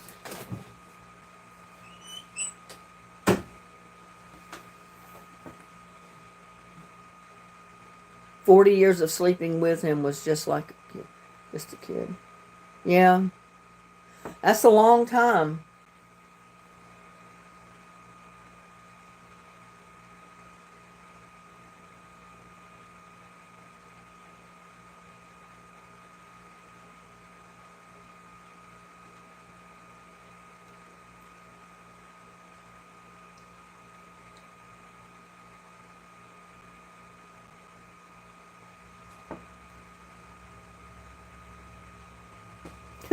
Your uncle called you up this morning telling you that he was going home in a few days.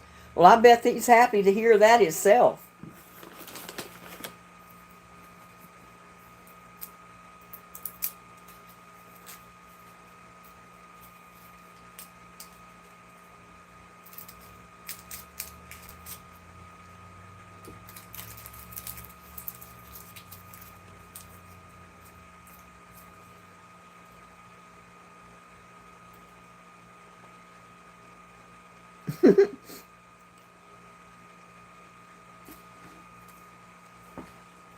You were just a true tomboy, Connie. But you probably learned some good things over the years that saves you money today.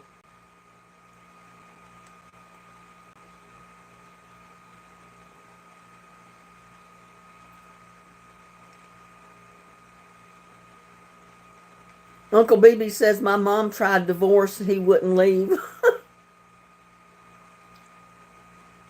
And Rebecca said she's always had a sports car.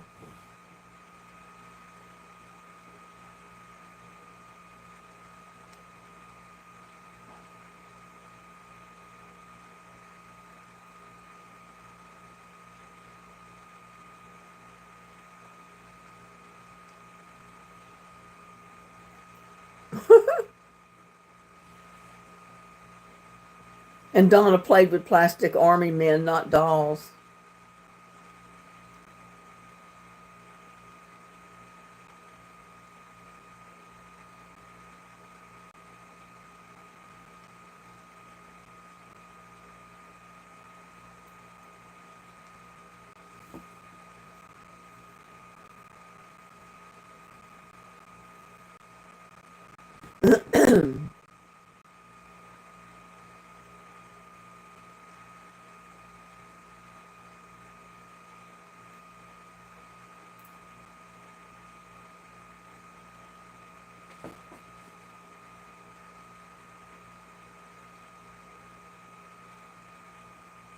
Well, my dad liked fishing and building stuff, building anything out of lumber.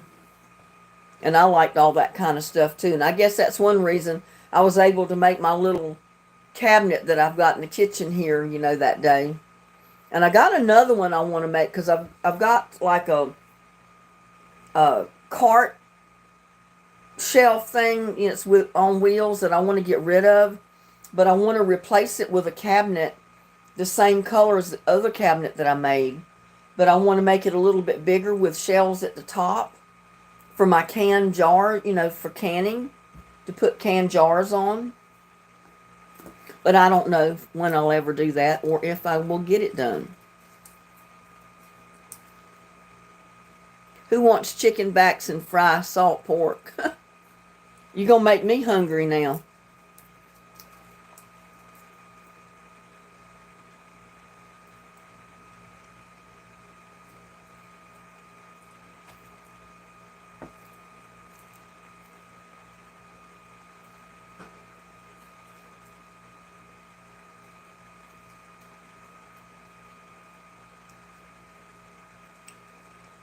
Yeah, you don't want to be forced to do stuff like that. I mean, if you like to do it, hey, that's another thing. But it doesn't make it fun when you're being forced to do it.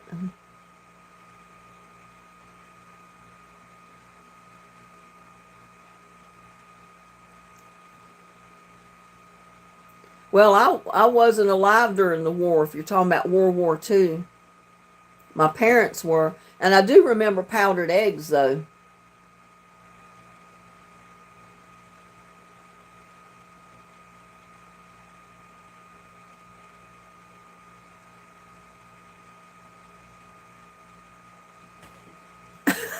Donna says, I want a hog head, Wilson.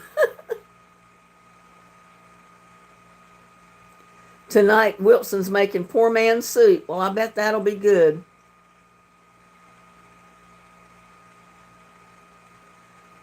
Harren Kane, welcome. You must be a newbie.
Well, my next live is usually on Thursday night at 7 p.m. Central Time. That's our trivia night, if you like to play trivia and win prizes. French fries sound good.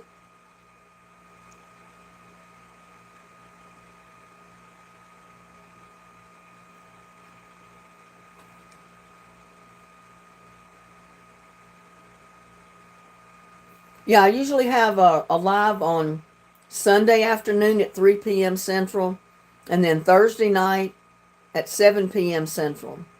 And then sometimes I pop up in between those times with lives. But if you have all notifications chosen, you'll be notified if I do go live any other time.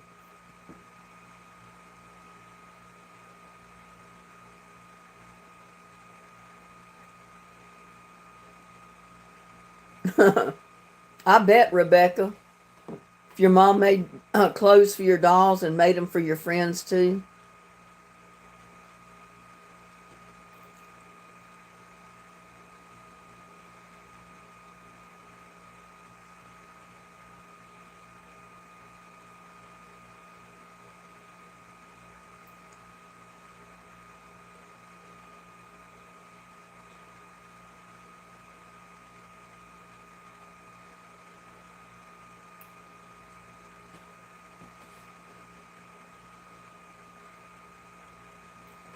I just had those darn political people at my door.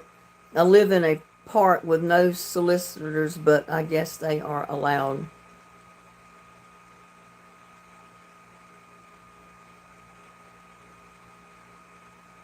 You're as slow as Moses, Jackie. Well, you know, we got signs up around here that no solicitation in the neighborhood is allowed. But we used to have sales reps come through here all the time. People looking for work, wanting to know, they do tree trimming and stuff like that. Or they come through wanting to sell you the water purifiers. We had one the other day come through wanting to spray your yard once a month for $50 for ants and any other kind of critters. I told him I couldn't afford $50 every month to do that. Well, all your neighbors are doing it. If they spray, all the bugs will come to your house. It's like, okay, I'll just spray them myself.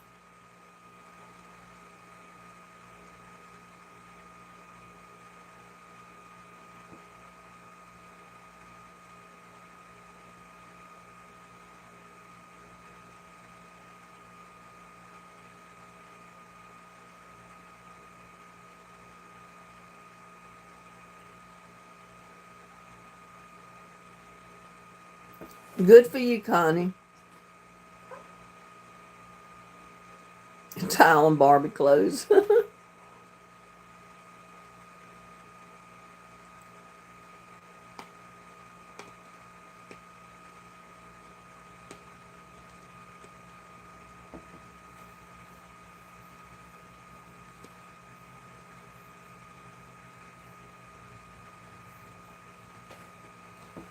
Well, there was one year when a friend of mine owned a little resale shop here in Granbury, and she did a lot of children's clothes, baby furniture, that type of thing. And she asked me one time, she said, Linda, do you think you could come up with some Halloween costumes for dolls, for like, Barbie? And I said, well, sure. I said, I've already made some. I mean, I've designed them myself and made them. And she said, well, you can put them in the shop. People will buy them. So I did that. And I've got some of them listed on Poshmark right now to sell. But I made little Halloween costumes, all kind of dresses, and all kind of outfits for the Barbie doll. And she had a lady come in and saw the costumes I made for the dolls. And she said, my daughter wants a Beauty and the Beast gown. Do you think your friend can make that for her? She said, I will pay whatever she charges to make her a Beauty and Beast gown. So I got a picture of the gown that she wore in that movie. And I made one just like it. And it was a real dress, y'all. It was not just a costume. She could have wore this dress anywhere. It was a real, actual dress. And I delivered it to the shop. The lady picked it up. She says, oh my God, this dress is beautiful. She said, it's not even a costume. It's a real gown.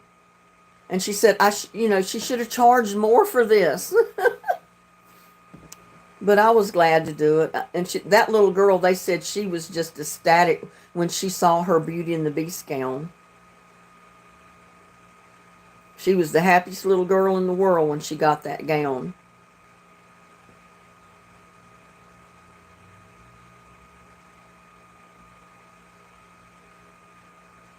I don't know. I haven't decided, Wilson. I don't know what the next prize will be. I don't know if it'll be some kind of jewelry or what. I don't know. I don't know yet.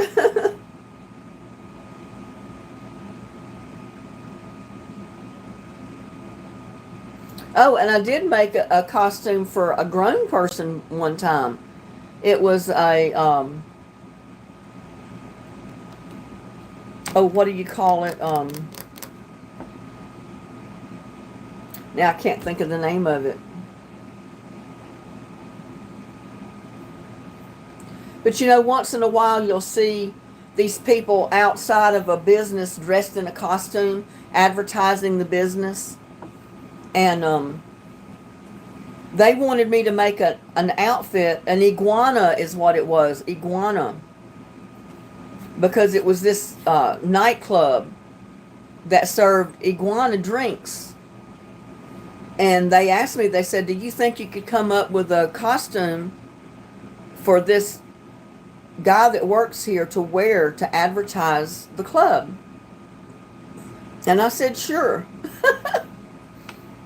So I ended up getting green sweatpants, a green sweatshirt, and I literally sewed the scales or whatever you call those things that went down the back, the ridge,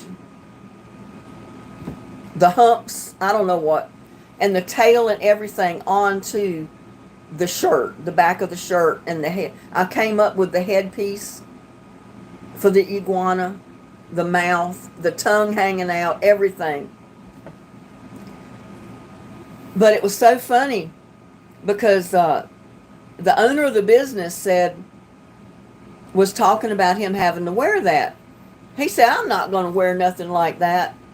And he said, well, Linda's going to make you an outfit, an iguana outfit.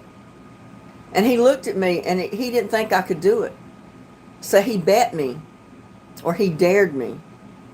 He said, well, if she can make it, I'll wear it. And guess what? He had to wear it because I made it. And I delivered it to him. And it was funny because, like, the next day I had to go out of town for something. And I was driving out there past their business. And he was out there on the side of the street running around, in that iguana outfit with the long tail, dragging the ground behind him.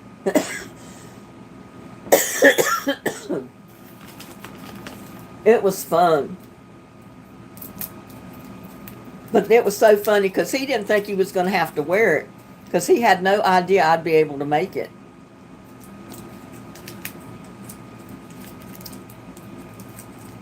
But I did, and he had to wear it.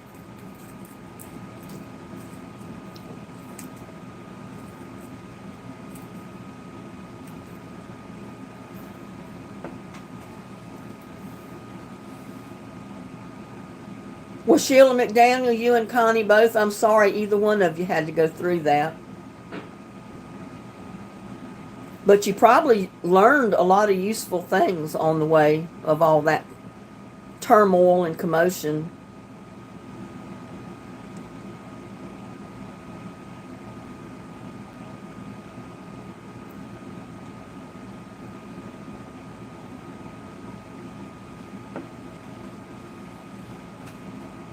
But yeah, you saw this life-size iguana running up and down the side of the interstate out there, advertising their club, iguanas. I don't even know what the iguana was. I just know it was a drink they had there. Because I didn't drink alcohol, so I never drank one, so I don't know.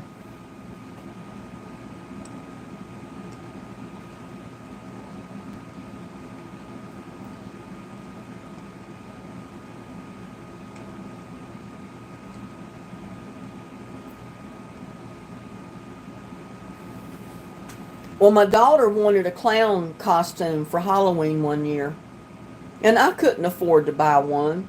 And I couldn't afford to buy the clown hair wig thing they had. So I made her one. And she was so unhappy with that. It was the fact that I made it for her. That she was so sad, and it made the makeup on her face look so funny in this clown getup with the clown makeup on her face. I mean, it was worth $1 million, but yeah, she didn't like her costume because I made it. She didn't usually like anything I made, and I even made her wedding gown when she got married, and it was beautiful. She looked beautiful in it. And that gown would have sold for about $3,000 if you'd have went into a bridal shop to buy it or have it made for you. But it was homemade. She had the stigma about things that you make yourself, that she thought she had to go buy it for it to be any good. I hope she doesn't feel that way today, because she doesn't know how lucky she was, that she had me to make that gown for her. And it was beautiful on her.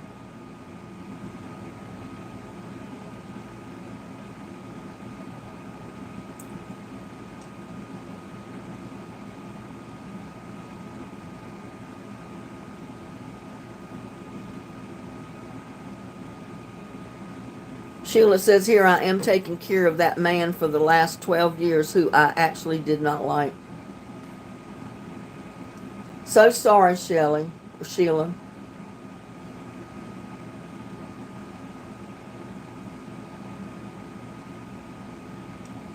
Yeah, we try to keep politics out of our lives. And I didn't even want to talk about the storm damage and all that, the hurricane, but we got kind of caught up in that earlier.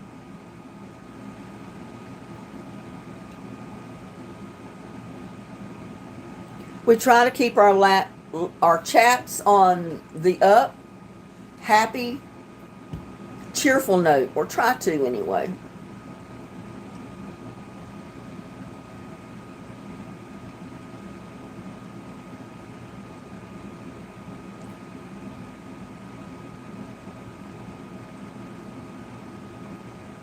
Hissa, I'm not sure how you pronounce that. Hissa, hello to you too as well, and welcome.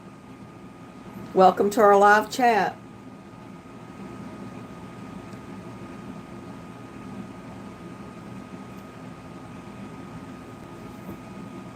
We're just kind of chatting, getting to know one another. We've got a lot of new subscribers that came into the chat this evening. I'm doing fine.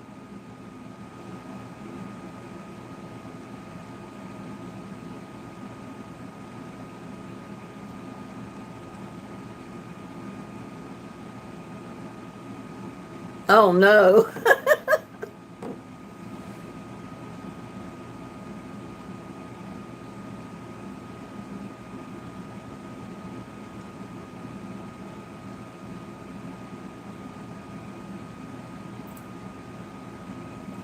Texas Repo. Hi. Hi, Texas Repo. How are you doing today?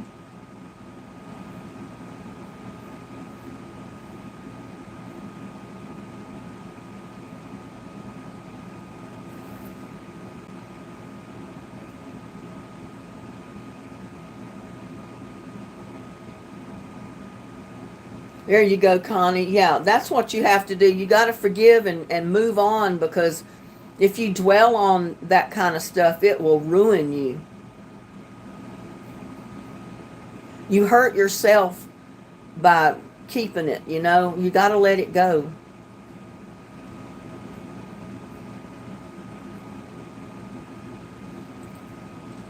You can't go back and change what happened. So you just have to forgive and forget and go on with your life.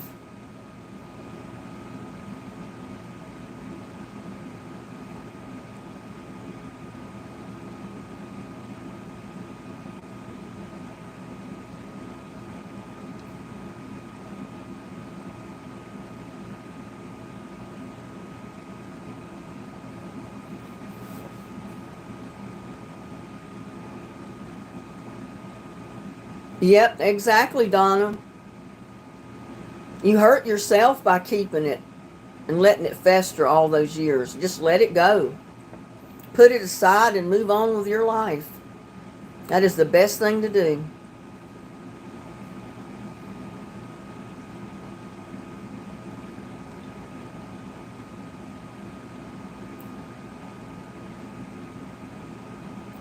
Well, good for you, Rebecca. She said she's blessed with the best husband on the planet. And Ray Tarded has joined us. Have you ever tried rock before? I just tried it today and I love it. Don't want to do anything else. I don't ever want to call my kids. I don't know what you're talking about. Have I ever tried rock? Don't know what you're talking about, Ray Tarded.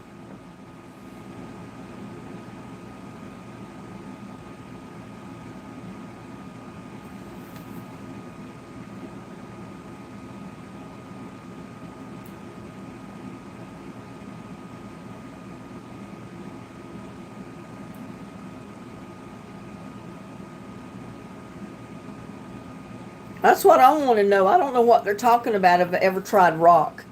Is that some kind of drug or something?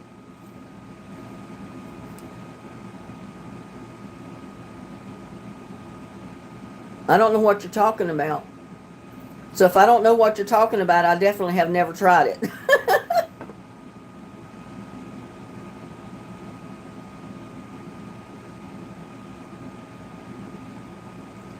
No, I don't drink whiskey, so I've never tried it.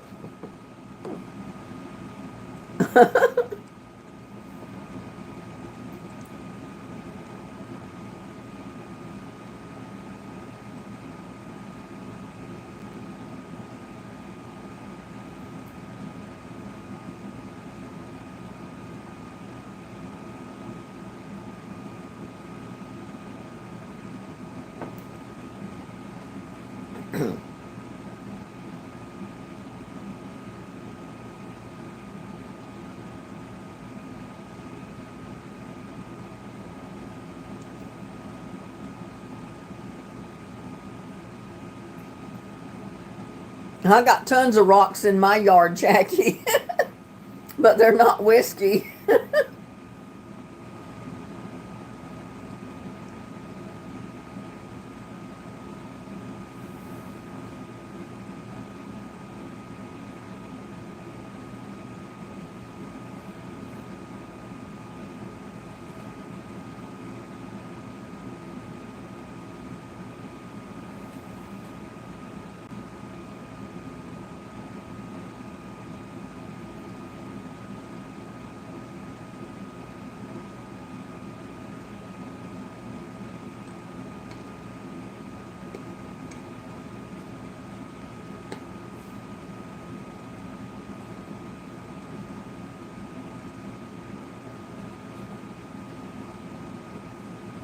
I don't either, Jackie. I don't drink alcohol.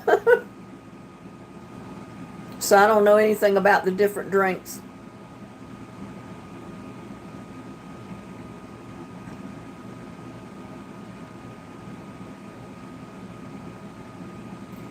And there's Tamara from Ohio.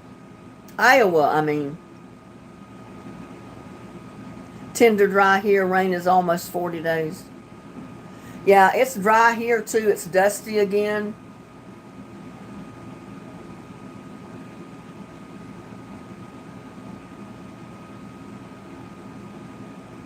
Exactly. Trauma fell massage.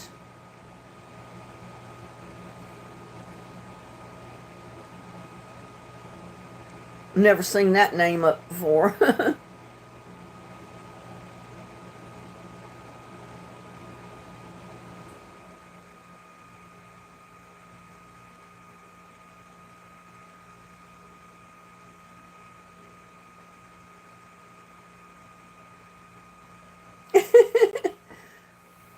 On the more positive stuff, trying to figure out what to have for dinner, which is have to start making in 30 minutes. I don't know. I'm probably just going to throw my piece of beef out there on the grill and go ahead and cook it. Bake me a potato, and that's going to be my dinner. Or either make it just a salad. I'm dying to try this salad dressing that April sent. But I may save that for tomorrow. But I'll do a video on it when I eat it. That's for sure. Oh no, it's 100 degrees where you're at right now. It's 87 here. It was a little warmer. I think it did hit 90 today, but it's almost 6 o'clock now, 6 p.m., so the temperature has dropped a little bit.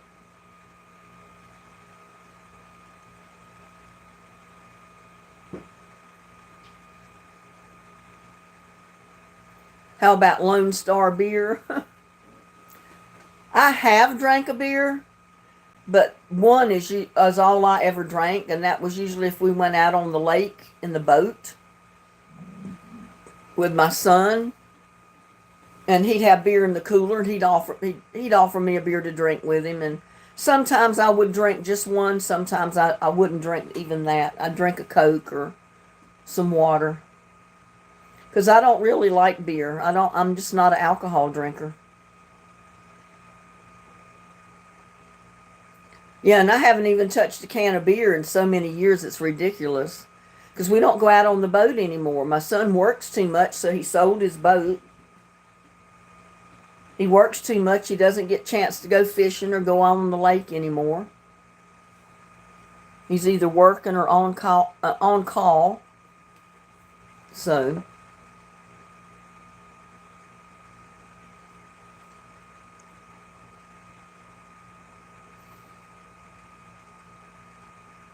oh, big. We've been on for 2.5 hours, haven't we? Wow. Time goes by when you're having fun, y'all. Here in San Antonio, it's 92 and hot, yeah. I don't smoke any kind of cigars, cigarettes, or anything. I'm allergic to all that.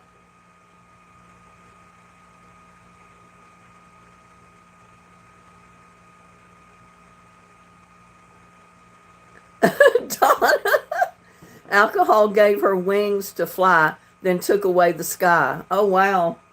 That doesn't sound good.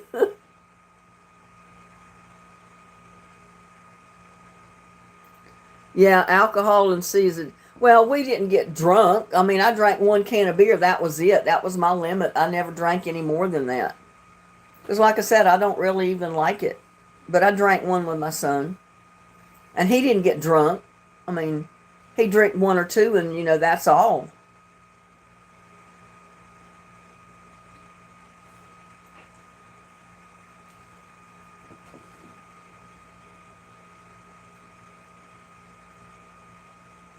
I don't dip snuff either. I don't like that. I think it's gross. I don't chew tobacco because I think that's gross. And that stuff will give you gum cancer. Yeah, I drink iced tea.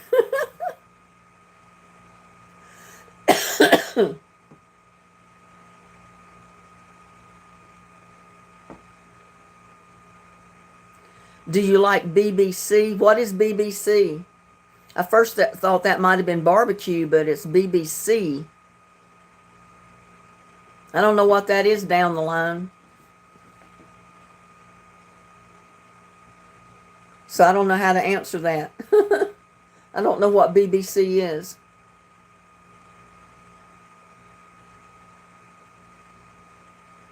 What is that high pitched dough? I don't know what you're talking about there. It's so British broadcasting. I've never listened to it, so I don't know.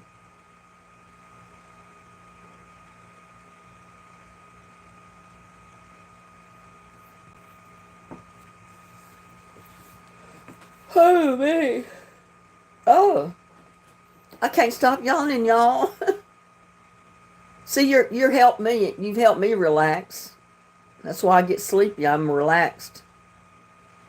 Y'all say I always relax you. Well, you relax me too. No BBC.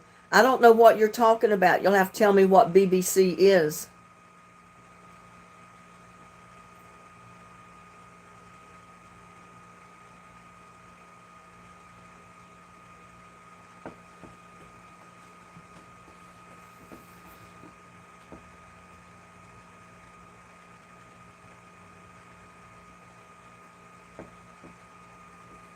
Yeah, if you hear something in my videos, it was my AC unit kicking on. It's off right now. It just turned off.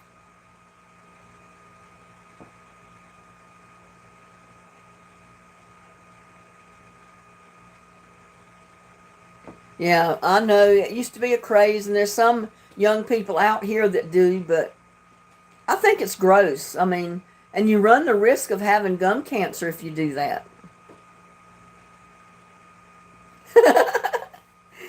It sets off a chain reaction, doesn't it, Jackie? If I yawn and then I make you yawn.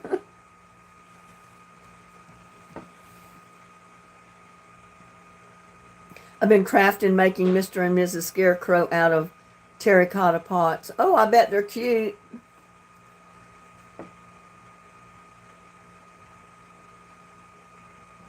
I don't have the terracotta pots to make them out of, and I don't want to go buy terracotta pots to make a scarecrow, so I guess I'm not going to be making any.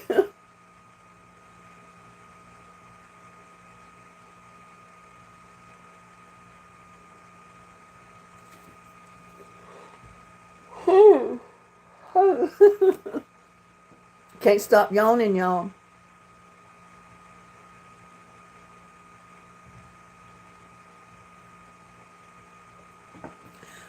Will somebody please tell us what BBC is?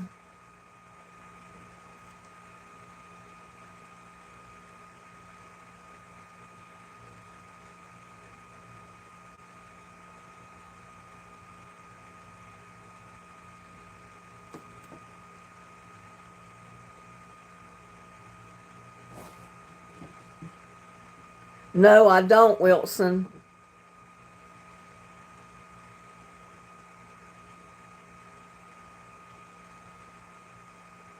There's Rough Reddy saying big black something.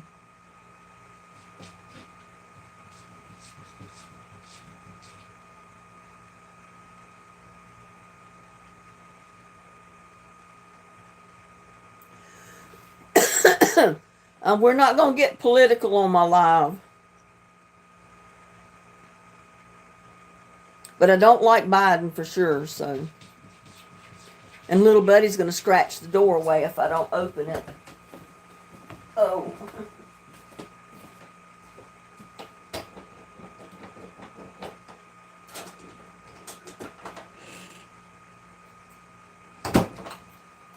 Are you ready for dinner? Huh? Is that why you wanted in? I didn't give you anything to eat out there for dinner yet? Huh? I'll give you a little handful of treats that'll tide you over till I give you your food. That was little buddy, y'all. He had to come scratching at the door to come in. I don't know. I don't really dress up for Halloween. I don't get into the Halloween. I mean, I used to get involved in Halloween when my kids were little. You know, still in school. And I'd go to the carnivals and stuff like that with them. I'd get their costumes for them, but I never dressed up. I didn't care for dressing up in a costume. You're going as the Minions this year? That'll be cute, Kai. How are you doing today?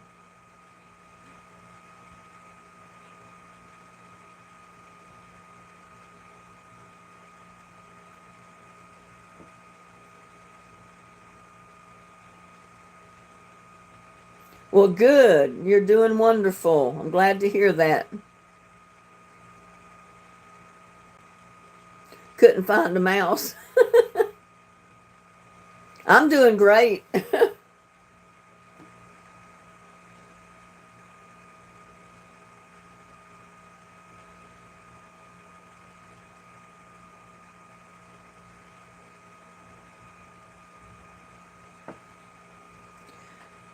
My favorite costume is the horse costume because of the I Love Lucy, when Lucy and Ethel wore a horse costume together.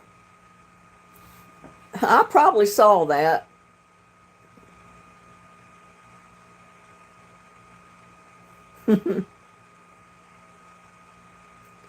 Yes, ma'am, I've drank tons of water today and tons of iced tea and 2 cups of coffee this morning.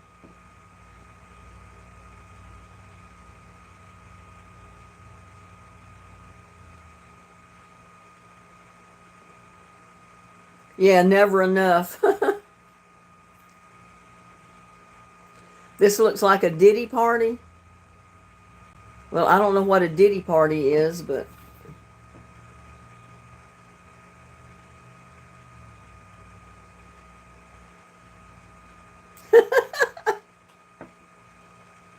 I saw one they showed on TV or something the other day of this little boy. He was dressed up. It was some kind of costume like it's 2-in-1 costume where he had a baby. No, he was the baby and the baby was carrying, I don't know. It was kind of confusing. But he was walking around with something on his back and he had a pacifier in his mouth and he was the baby. But it was so ridiculous. It looked crazy. And then you see these costumes where the guy looks like he's carrying the woman around and the woman is not real. Or the alien one. It's a BBC party. A British broadcasting party? Is that what you're saying? I don't know. Hi, Brian Forrest. How are you doing today?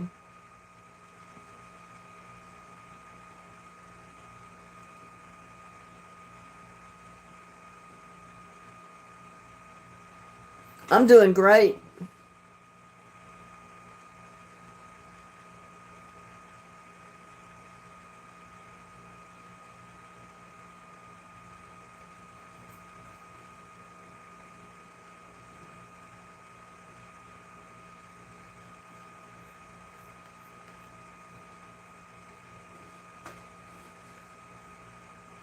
Oh, there's another yawn.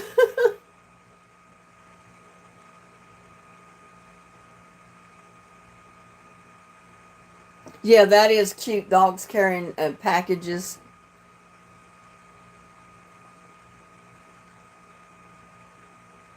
Years ago, that one of the my daughter's friends showed up at her Halloween party dressed as Oven in the Bun. She was pregnant, and they had this costume that she was in the oven.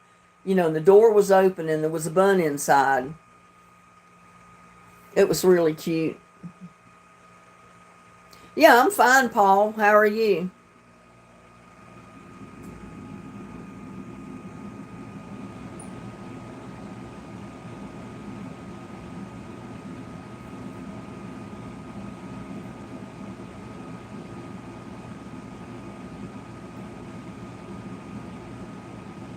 Trauma Fell Massage. Is that a garage you're in? No, I'm not in a garage. This is my kitchen.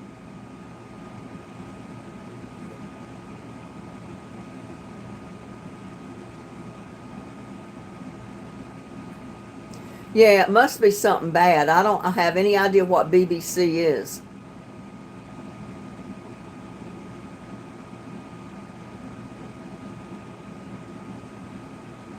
Well, thank you, Rhonda. Welcome to our live chat.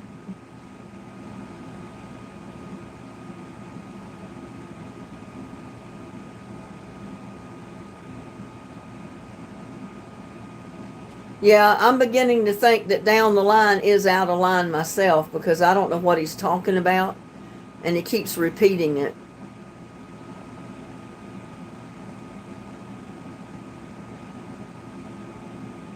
Kai says, I explained what it was. Well, I missed it, I guess.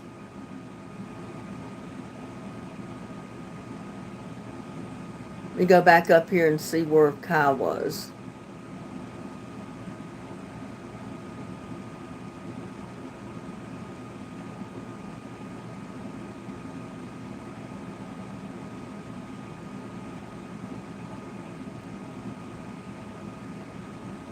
Yeah, I didn't see where you might have explained what that was, Kai.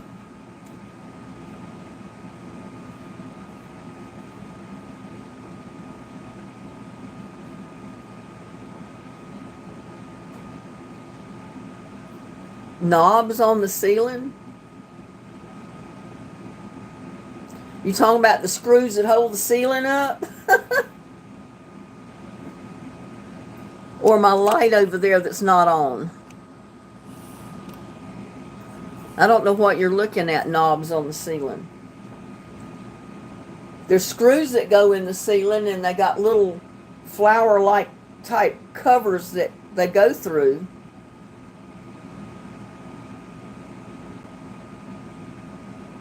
Dan Bam, who taught you how to use technology? Who taught you how? Now we got W in here. He said, who is that behind her? Oh my God. Nothing. It's a couple of pumpkins and a scarecrow.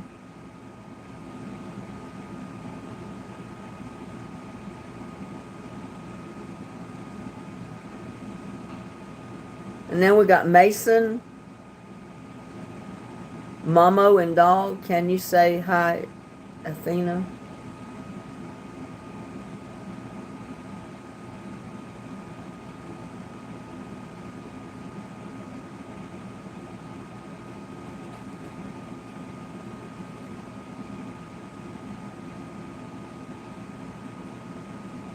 I know they're troll. It's got to be the month of October. We got all kind of trolls that come into our lives here lately for some reason. For a long time, we didn't have any at all, and now all of a sudden they're coming out of the woodwork.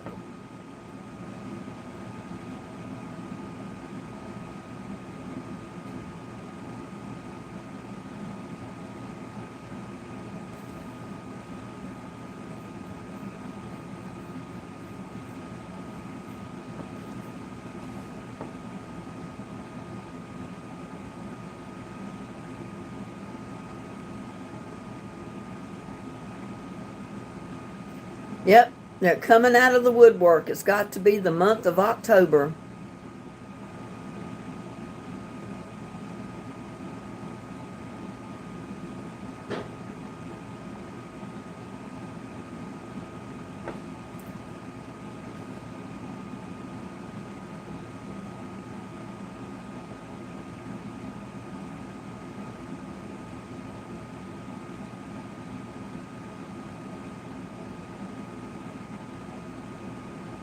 You had to go to the high school and talk to your coach because he had a special announcement. And can I share? I don't know what your announcement is. I have no idea. And there's Addison. Welcome.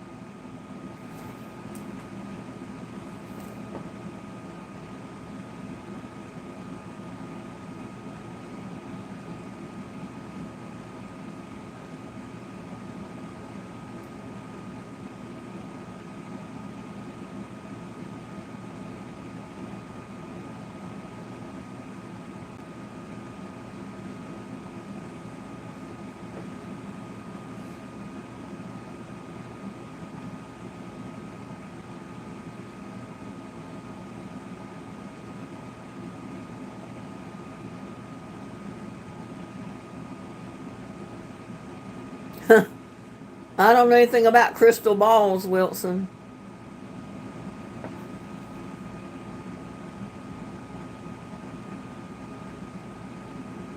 Hello, Ryan. How are you doing? I'm doing great.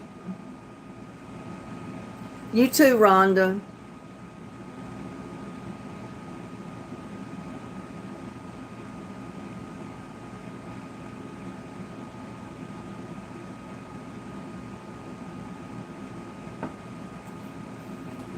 I'm not a captain of anything.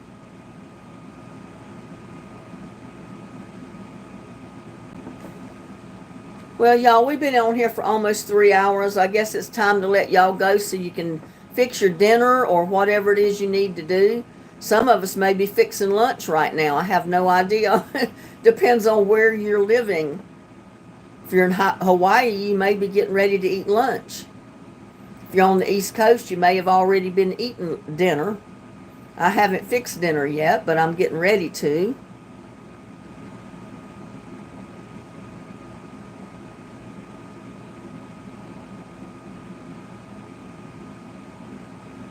I know, isn't it crazy? I'm going to have to restrict my lives just to subscribers, but then the trolls will get in even then because they'll subscribe just to get in. And they have to be subscribers anyway to get into the chat. And they have to be signed in, so.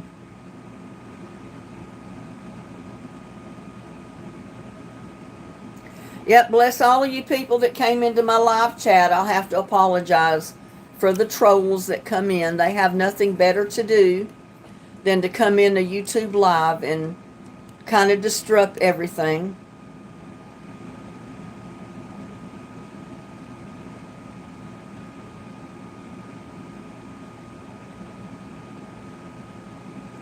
So back to the guy's question, why did you screw a sofa back or your ceiling? I'm sorry. Ryan, you don't even make sense.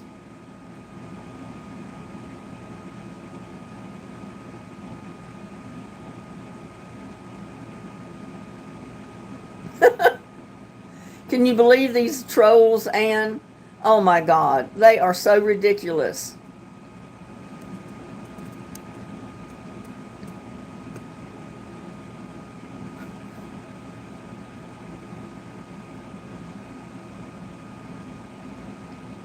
Jackie said it's 4 p.m. there, so I'll rest a little, then get dinner. Thank you for all your time. See you later. Okay, Jackie. And again, thank you everybody for coming in to my live today. Sorry about the trolls. But, you know, hey, you can't, I don't know, you can't control the world, can you? You can only just boot them out when they get out of hand. So, y'all have a blessed night. Have a blessed rest of the day for this Sunday. Have a blessed week and have a safe week. And I'll see you on my next live. And watch my videos, y'all. Get your friends to watch. Thanks. Have a good evening. Love y'all. Bye.